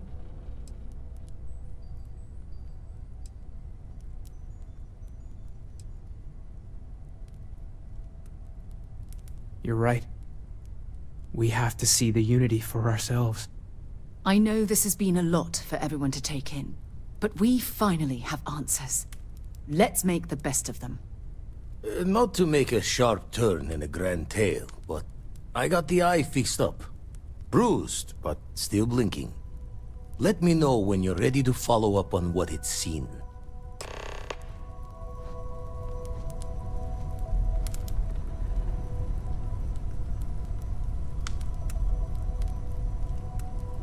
These last glimpses from the eye are from the farthest fringes of known space. Could be the only remaining pieces outside the hands of the Starborn. Catch a smile out there.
Always a pleasure. Glad to haul whatever you need.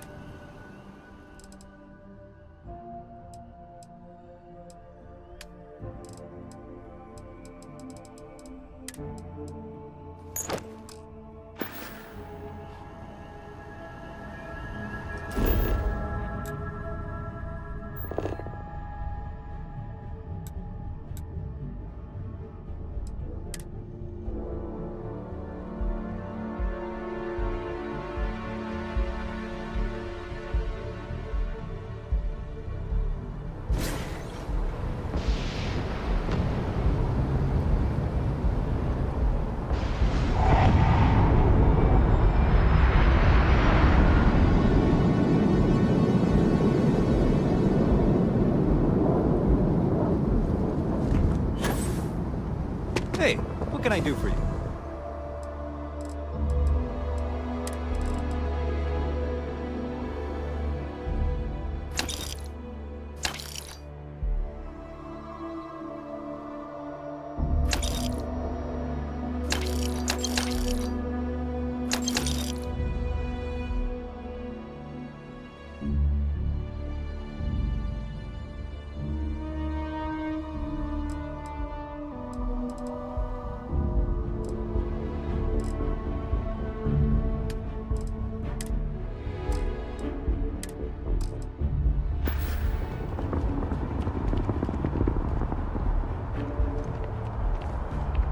We're asking everyone to take care of any leeches on their ships. We don't want any Terramore storming through here.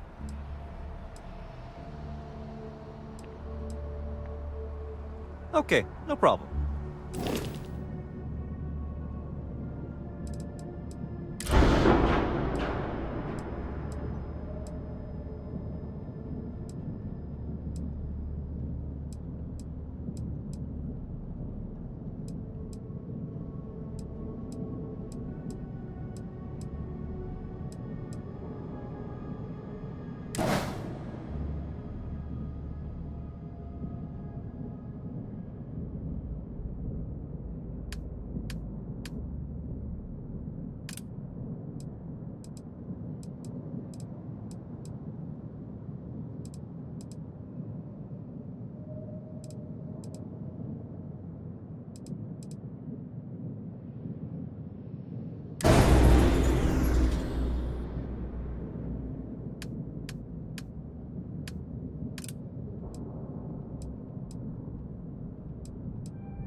Sure thing.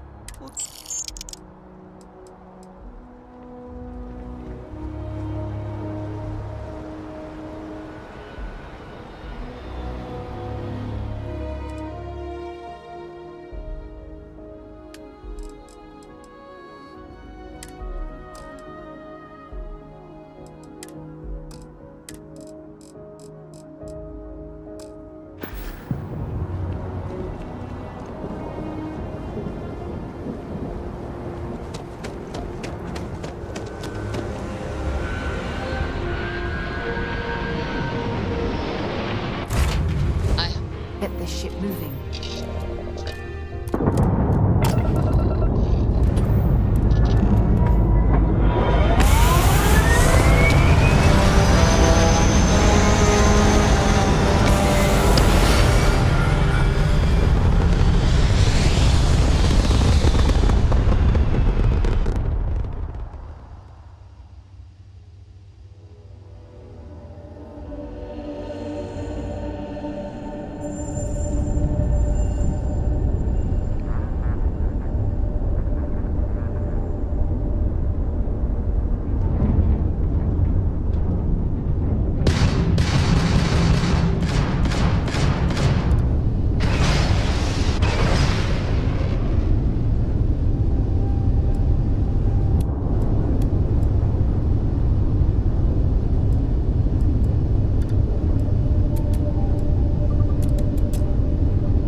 station is easily over 100 years old.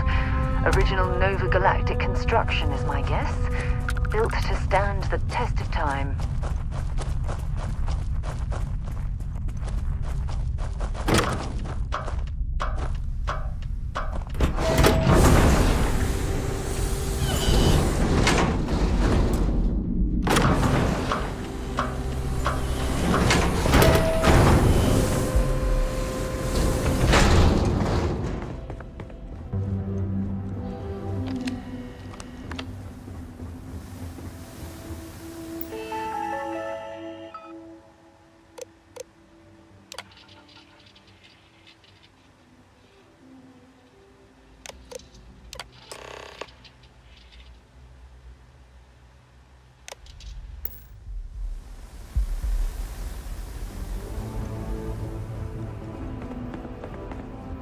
Always a pleasure to roam these locations with lower gravity.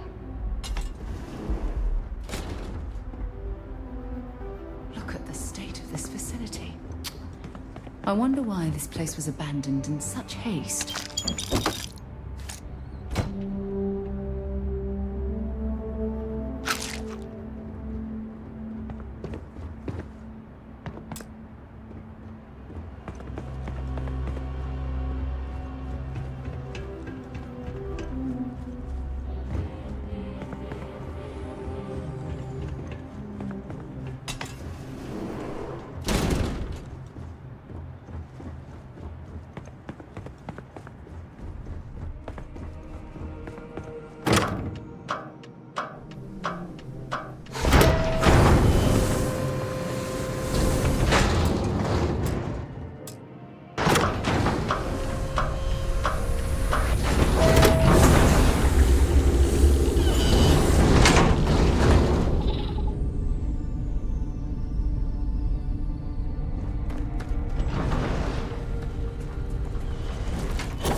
Engine spin-up time almost complete. Total time 5 minutes 22 seconds. Right on schedule. How are the helium-3 valves holding, Nova? We double-checked the leakage concerns this morning before the launch. All signs green. Any changes to the calculation sequence from Voltaire? No changes since we uploaded the last figures yesterday. It's a clean shot from here to Jupiter. One day the computer will be on board the spaceship. Just imagine that. One miracle of science at a time, Canaveral. Counting down in 5, 4, 3, 2, 1.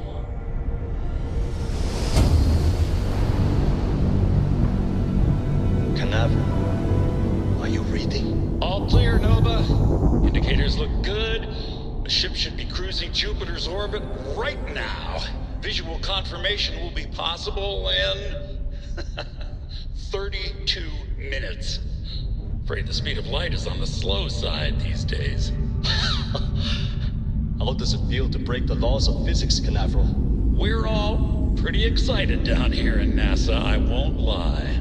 Excited enough to tell me where you got the original data? Not in a million years, Nova.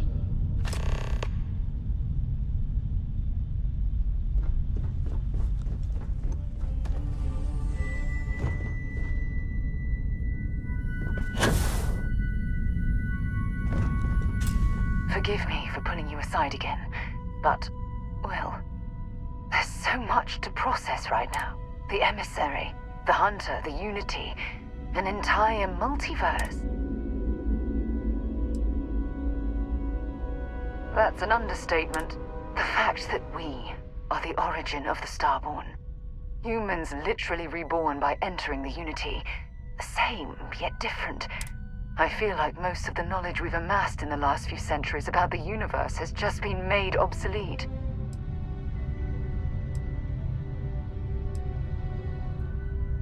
Perhaps I'm overreacting, but you can't deny there will be more than a few textbook chapters that need to be rewritten. We've been pushing further and further outwards from our home, when we should have spent more time being prepared for the consequences. Our current problem relates closely to the nature of humans as a species. This rush to curiosity has led us to enter the Unity and become Starborn.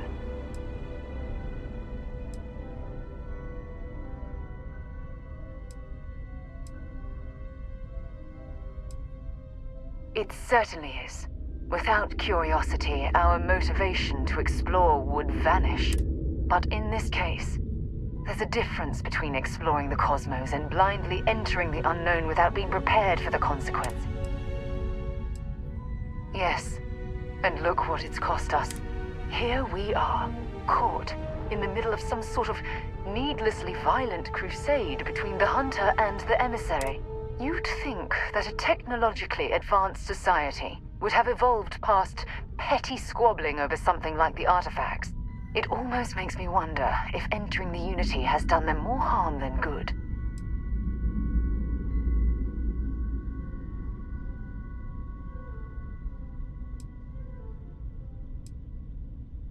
Yes, I agree, but not at the expense of erasing our own existence. When you pass into whatever lies beyond, we don't know what will become of you.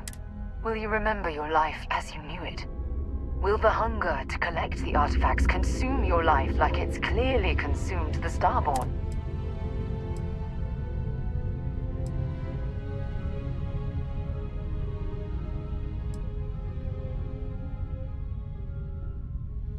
I'm not trying to talk you out of it. Allow me to explain. As the chair of Constellation, I want all of us to have this opportunity to explore the Unity. However, after we enter the Unity, we'll likely evolve. You and I, as we stand here right now. The honest truth is that, well, you're the love of my life, and I can't bear to lose you.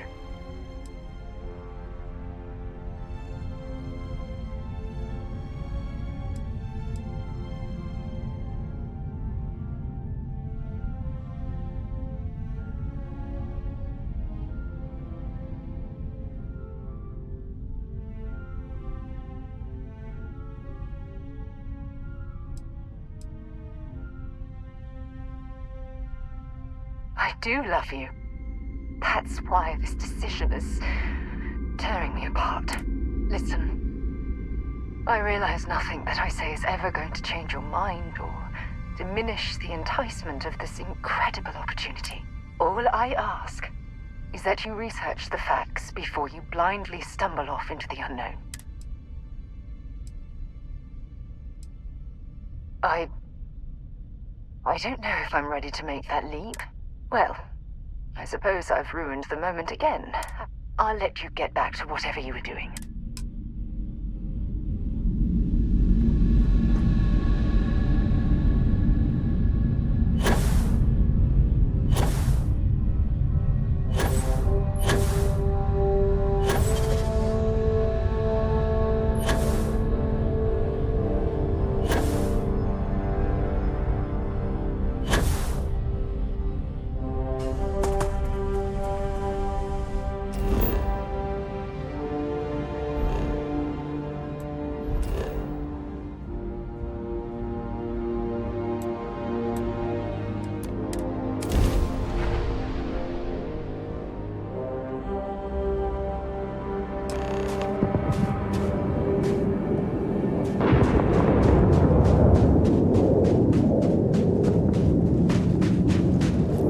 Unless I'm mistaken, that's one of the launch towers used during the evacuation of the Earth. I can't even imagine the chaos.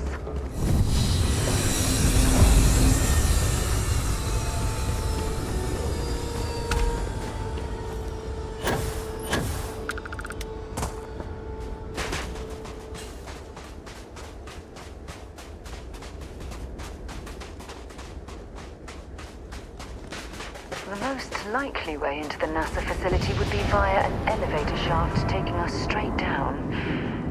Hopefully the system is still in operation.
The frost is starting to interfere with my instruments.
You okay? That was a hell of a jump.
Prioritize what we're carrying.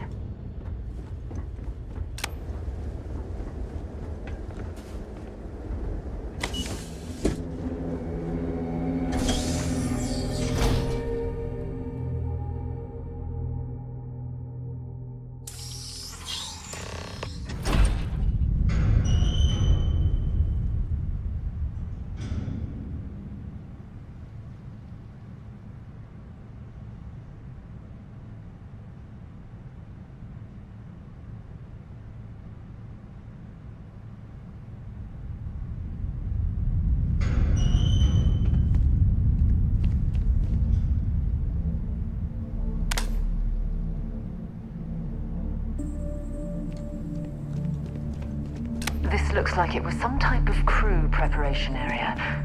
Probably the last step before boarding. It's definitely seen better.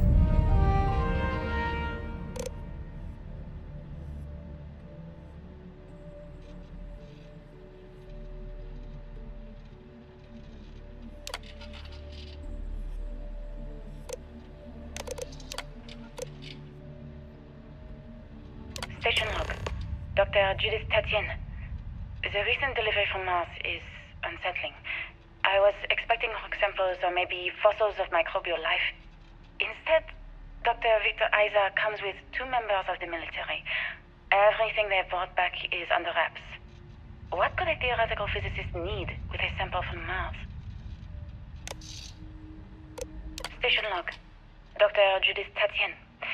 I've been trying to cozy up to Dr. Victor, to see what is going on. His team has completely commandeered one of the labs with those 2 military handlers, checking who comes in and out. I joked that maybe he found a little gray man and was doing an autopsy, and he grew very pale. 2 days later, he sends me a request asking for more information on my background in material science, metallurgical engineering. Oh, we have a meeting tomorrow. I think I'm being invited into the lab. Station log. Dr. Judith Tatien. I have never been so nervous since I defended my dissertation. 4 hours talking to Victor and his team about theoretical metals, atomic bonding, even a half-hour divergence into magnetism that I'm pretty sure was to throw me off the trail of what we were actually talking about. Then, I got to see the lab. Today's? I don't know how much I should say, but the periodic table just got thrown out the window.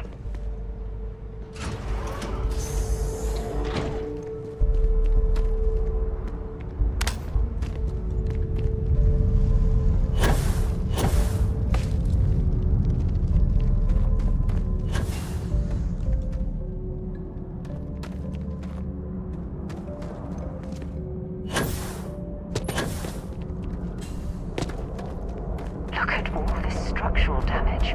We need to be careful around here.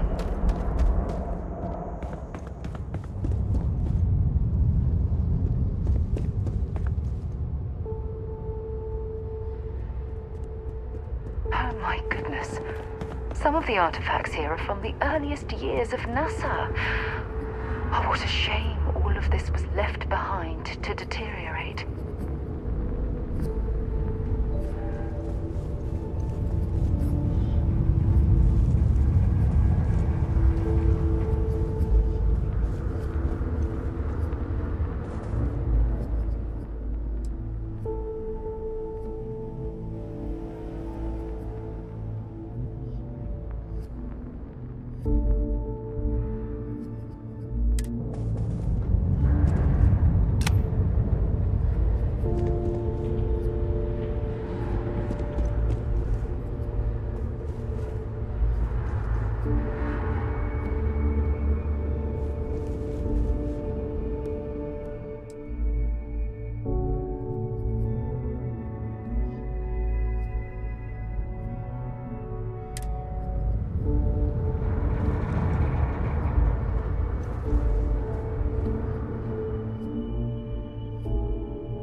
You're carrying too many odds and ends.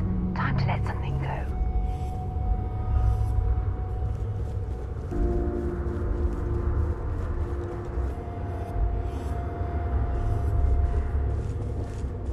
So, what's new with you today? Want to see what I'm carrying?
don't understand where these calculations came from. There's something wrong with the math? I think it's quite straightforward. That's not what I'm asking. We've had no success extracting even a sample of material from the object. No explanation for the gravitational effects, no motion graph to explain its harmonic frequencies. I can't even establish a melting point. Judith. But you've had me building these prototype colliders for months. And now you want me to pump helium-3 into it based on this equation you've written on a goddamn napkin? I just need you to trust me. I have been trusting you. We keep slamming our heads against a brick wall, getting nothing. And you keep coming up with something new to try. Like, you know what's going to happen. Where are you getting your information, Victor? I'm sorry, Judith. Look, not here, okay?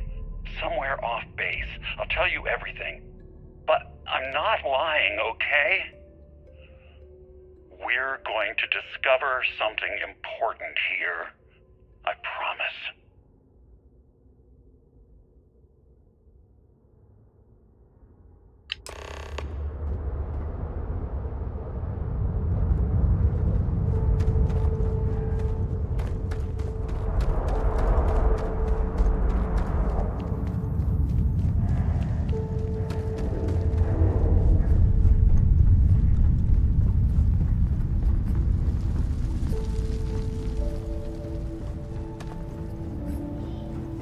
If I can help you with anything, feel free to drop some stuff into my bag.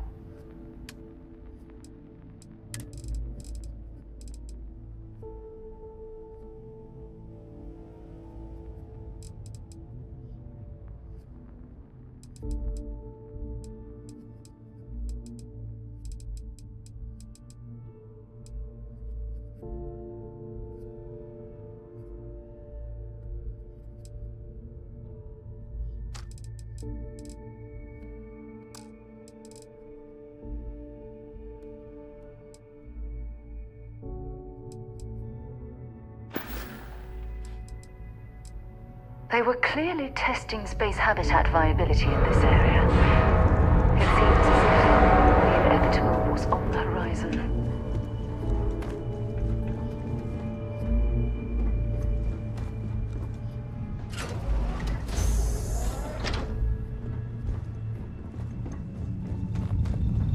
Not much left of this geology laboratory. Ironically, the surrounding rock appears to have sealed the fate of this part of the facility.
impressive facility.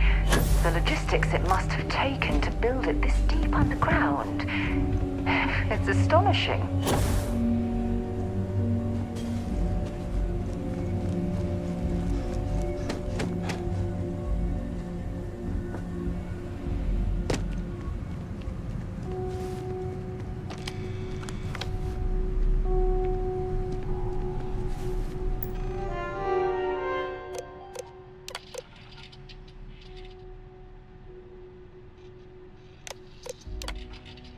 Project Log, Dr. Victor Isa.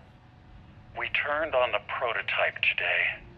The gravitational field around it began to fold as we long suspected. Complete reversal of gravitational pull was observed on dozens of loose objects around the lab. I'm setting up a meeting with the directors to propose a larger test. The prototype proves we don't need the original anymore, but further work is going to have to take place in space. Somewhere with abundant helium-3 and with a civilian partner. Someone with access to large-scale manufacturing resources and computational equipment. Engineering gravitational folds pulling the far side of the solar system closer to us, it's all going to be possible.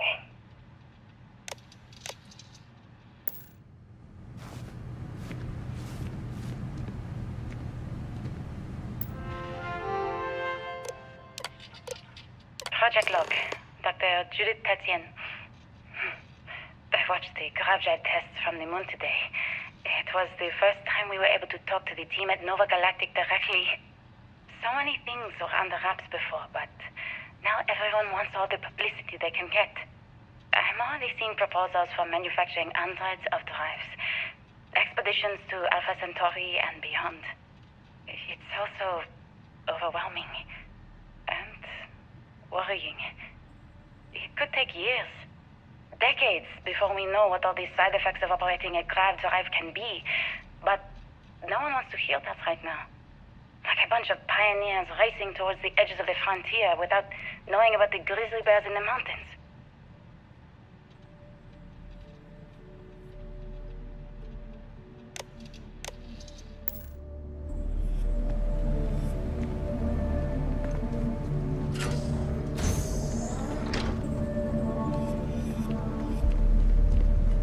If there's a way to access the deeper sections of this storage area, I'm certain we'll find it.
done that before.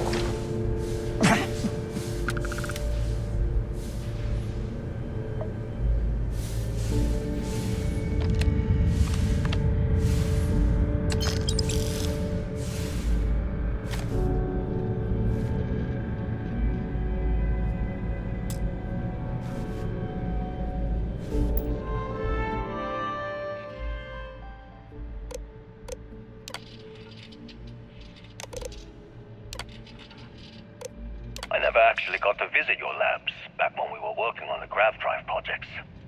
Seems like ancient history now. Only thing we're doing these days is launching weather satellites. Guess this is as good a retirement as any. Now, Project Demeter, you want our help manufacturing scanners to better track these new meteorological patterns we're seeing. Our guess is that the poles might be naturally shifting, causing some gravitational fluctuations that are throwing off our old models. Why do you need the scanning tolerances to be so small? What are you trying to find? I just want to be sure. It's not like we're doing much these days anyway. The glory days are over. Why not give ourselves a challenge before they write us off in the history books?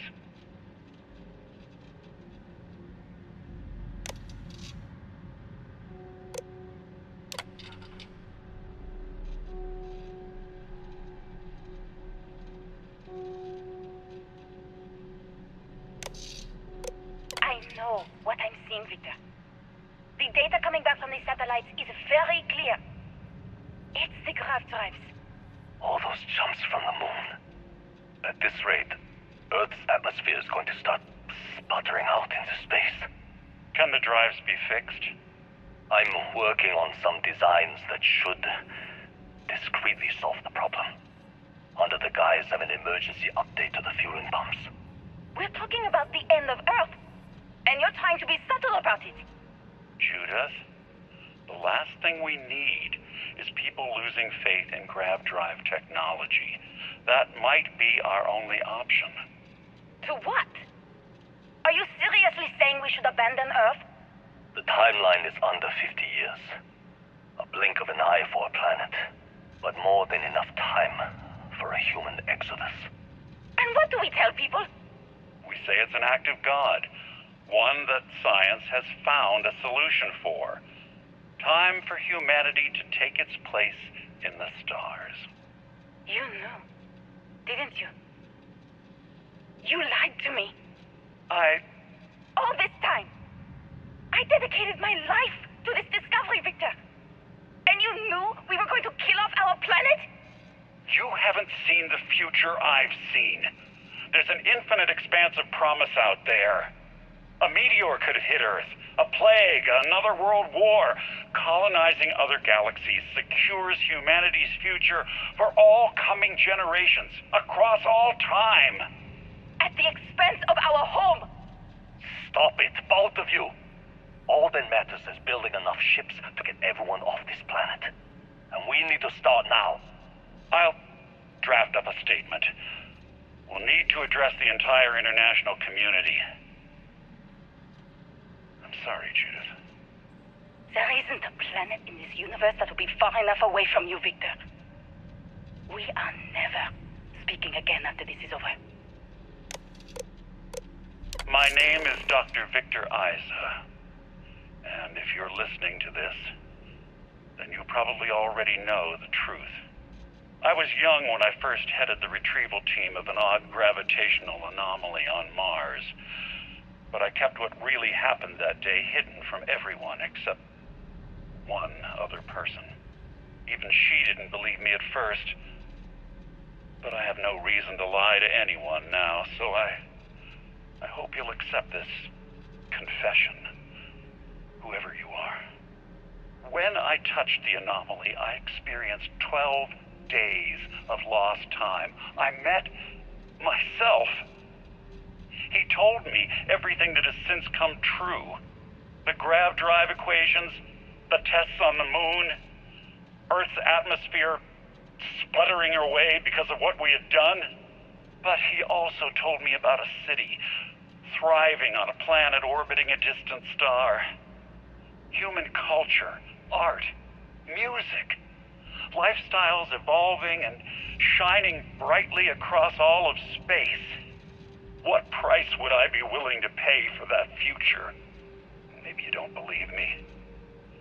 Maybe Judith was right and I'm just a coward who wants to believe his mistakes were justified.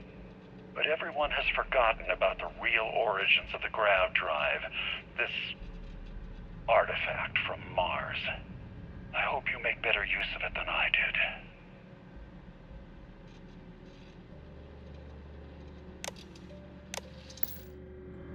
Oh my god. The grav drives destroyed Earth. And at the core of the first drive, an artifact.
That last click is so satisfying, isn't it?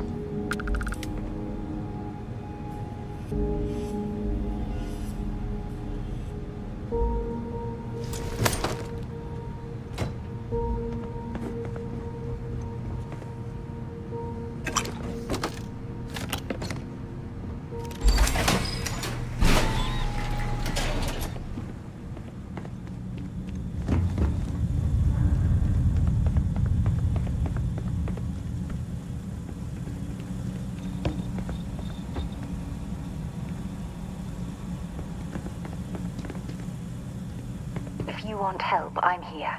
I'll only carry the good stuff.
to listen.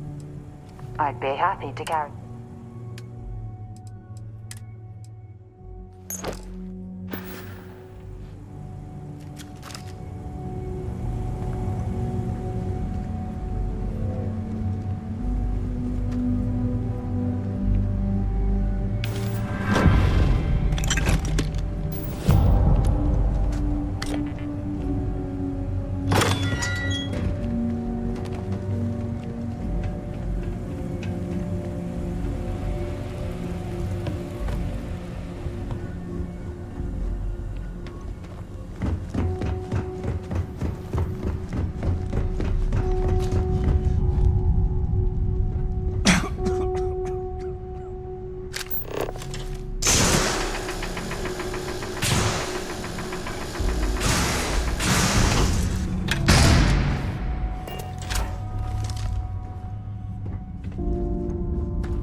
Looks like it was some type of crew preparation area. Probably the...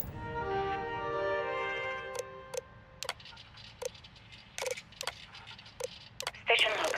Station log. Station log.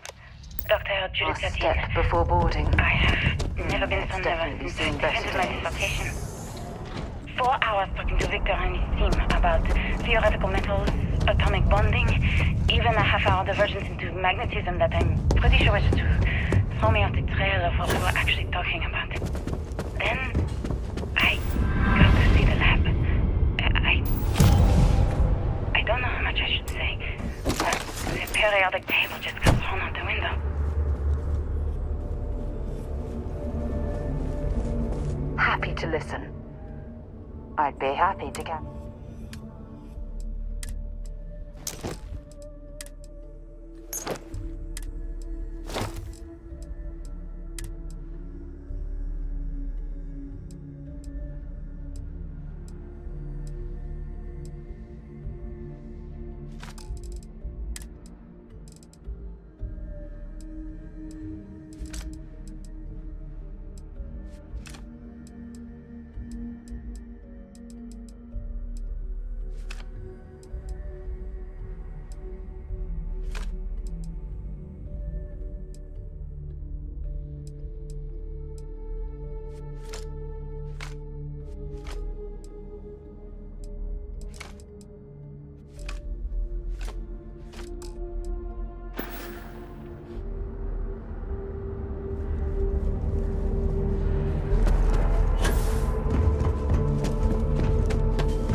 Calculations came from. There's something wrong with the math? I think it's quite straightforward. That's not what I'm asking. We've had no success extracting even a sample of material from the object. No explanation for the gravitational effects. No motion graph to explain its They were harmonic clearly frequencies. testing space habitat viability in this area. Judith. It seems as if But you had me building this prototype collider for months. And now you want me to pump helium-3 into it based on this equation you've written on a goddamn napkin? Ironically, the surrounding rock appears to have sealed the fate of this part of the facility. We keep slamming our heads against a brick wall, getting nothing. And you keep coming up with something new to try. Like, you know what's going to happen. Where are you getting your information, Victor? I'm sorry, Judith. Look, not here, okay? Somewhere off base. I'll tell you everything. But I'm not lying, okay? We're going to discover something important here. I promise.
That last click is the satisfying bit.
The logistics it must have taken to build it this deep underground.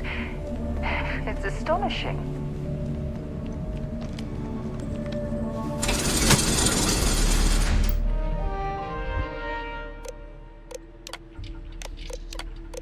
Project log. Project log. Dr. Judith Tatian. I watched the gravjet tests from the moon today. It was the first time we were able to talk to the team at Nova Galactic. If there's a way to access the deeper sections of the storage area, I'm certain now we'll find everyone it. wants all the publicity they can get. I'm already seeing proposals for manufacturing androids of drives. Expeditions to Alpha Centauri and beyond. It's also overwhelming and worrying. It could take years, decades, before we know what all the side effects of operating a grav drive can be. But no one wants to hear that right now. Like a bunch of pioneers racing towards the edge of the frontier without knowing about the grizzly bears in the mountains.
Actually got to visit your lab. I know. My name is Dr. Victor Isa.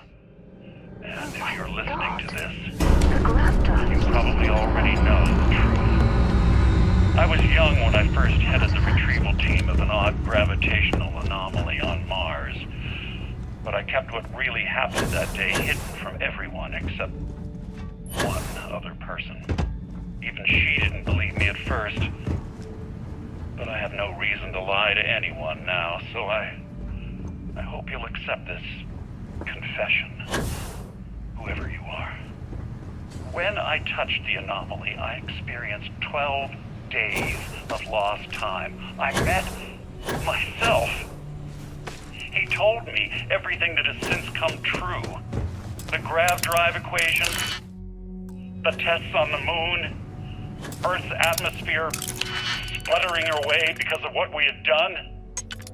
But he also told me about a city thriving on a planet orbiting a distant star. Human culture, art, music, lifestyles evolving and shining brightly across all of space. What price would I be willing to pay for that future? Maybe you don't believe me. Maybe Judith was right and I'm just a coward who wants to believe his mistakes were justified. But everyone has forgotten about the real origins of the grav drive, this artifact from Mars. I hope you make better use of it than I did.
arrived on the surface of Earth. We need to discuss what you found.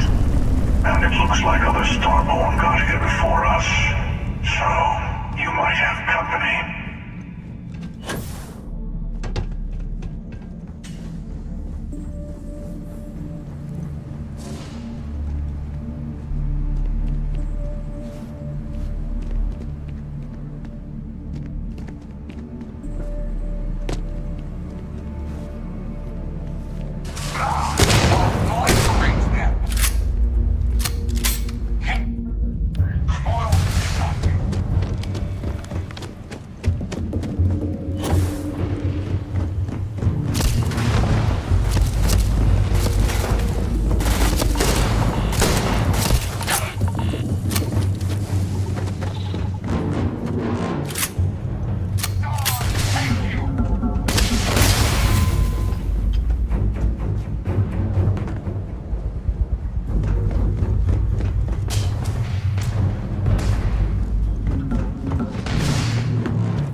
Understand now why I asked you to come here.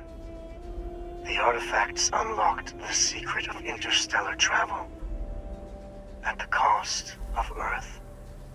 An easy trade, honestly. Why have one world when you can have all the settled systems?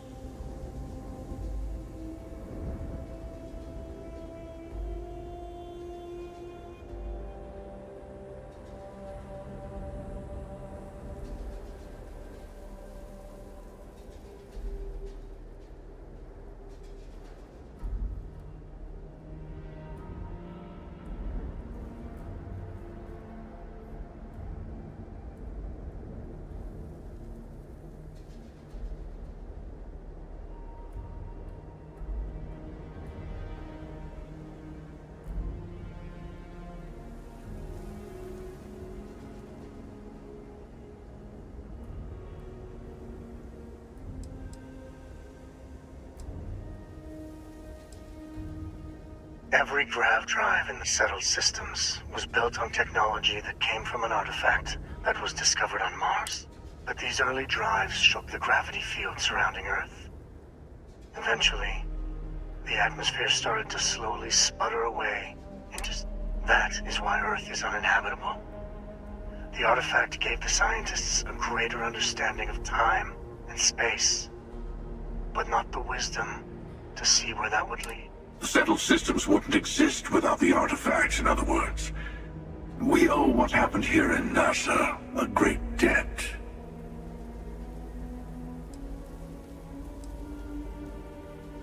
Assuming we weren't going to lose it anyway. War, disease, famine, all the classics. Don't you see? The power of the artifact forced humanity to the stars. They didn't get to make a choice.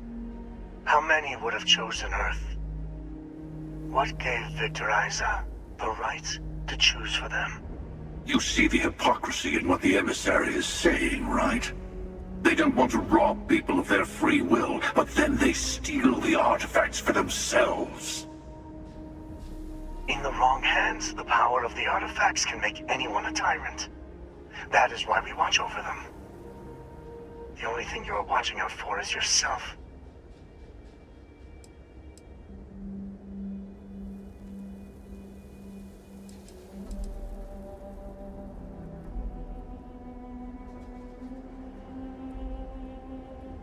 Join me, old friend. We can collect the final pieces together. Oh, no, you don't. You're not his old friend, remember? You're from another universe. Don't try to manipulate him. Okay.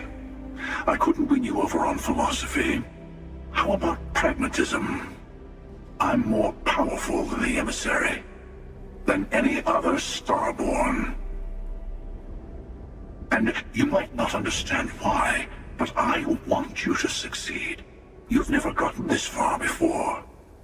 I need to see what happens to you.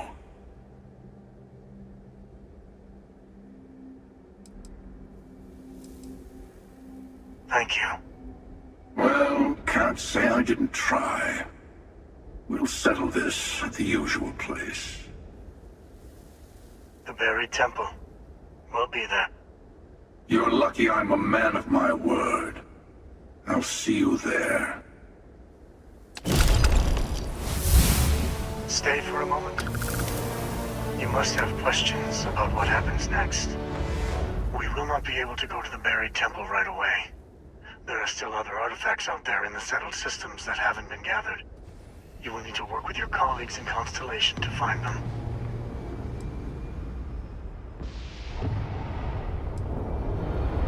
I will meet you in orbit above the buried temple. All of the other artifacts need to be gathered before the final one will reveal itself. I will be bringing mine. The Hunter will be bringing his. And you will need to bring the rest. All of the ones Constellation can find. He and I have made a number of agreements over the years. If you can even call them years at this point. We let him go. In exchange, he'll wait at the buried temple. You'll be able to prepare any way you can before then. There's always a final artifact in a specific temple. The Hunter and I agreed that whoever you sided with, the other would wait there. Expect anything and everything. Other Starborn, human mercenaries and defenses, alien creatures under mind control. It's all fair game.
Ready to lift off when you are, Captain.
technology to build something like this.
Good to be back on board.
This world's seen better days. I wonder if it's always looked like this.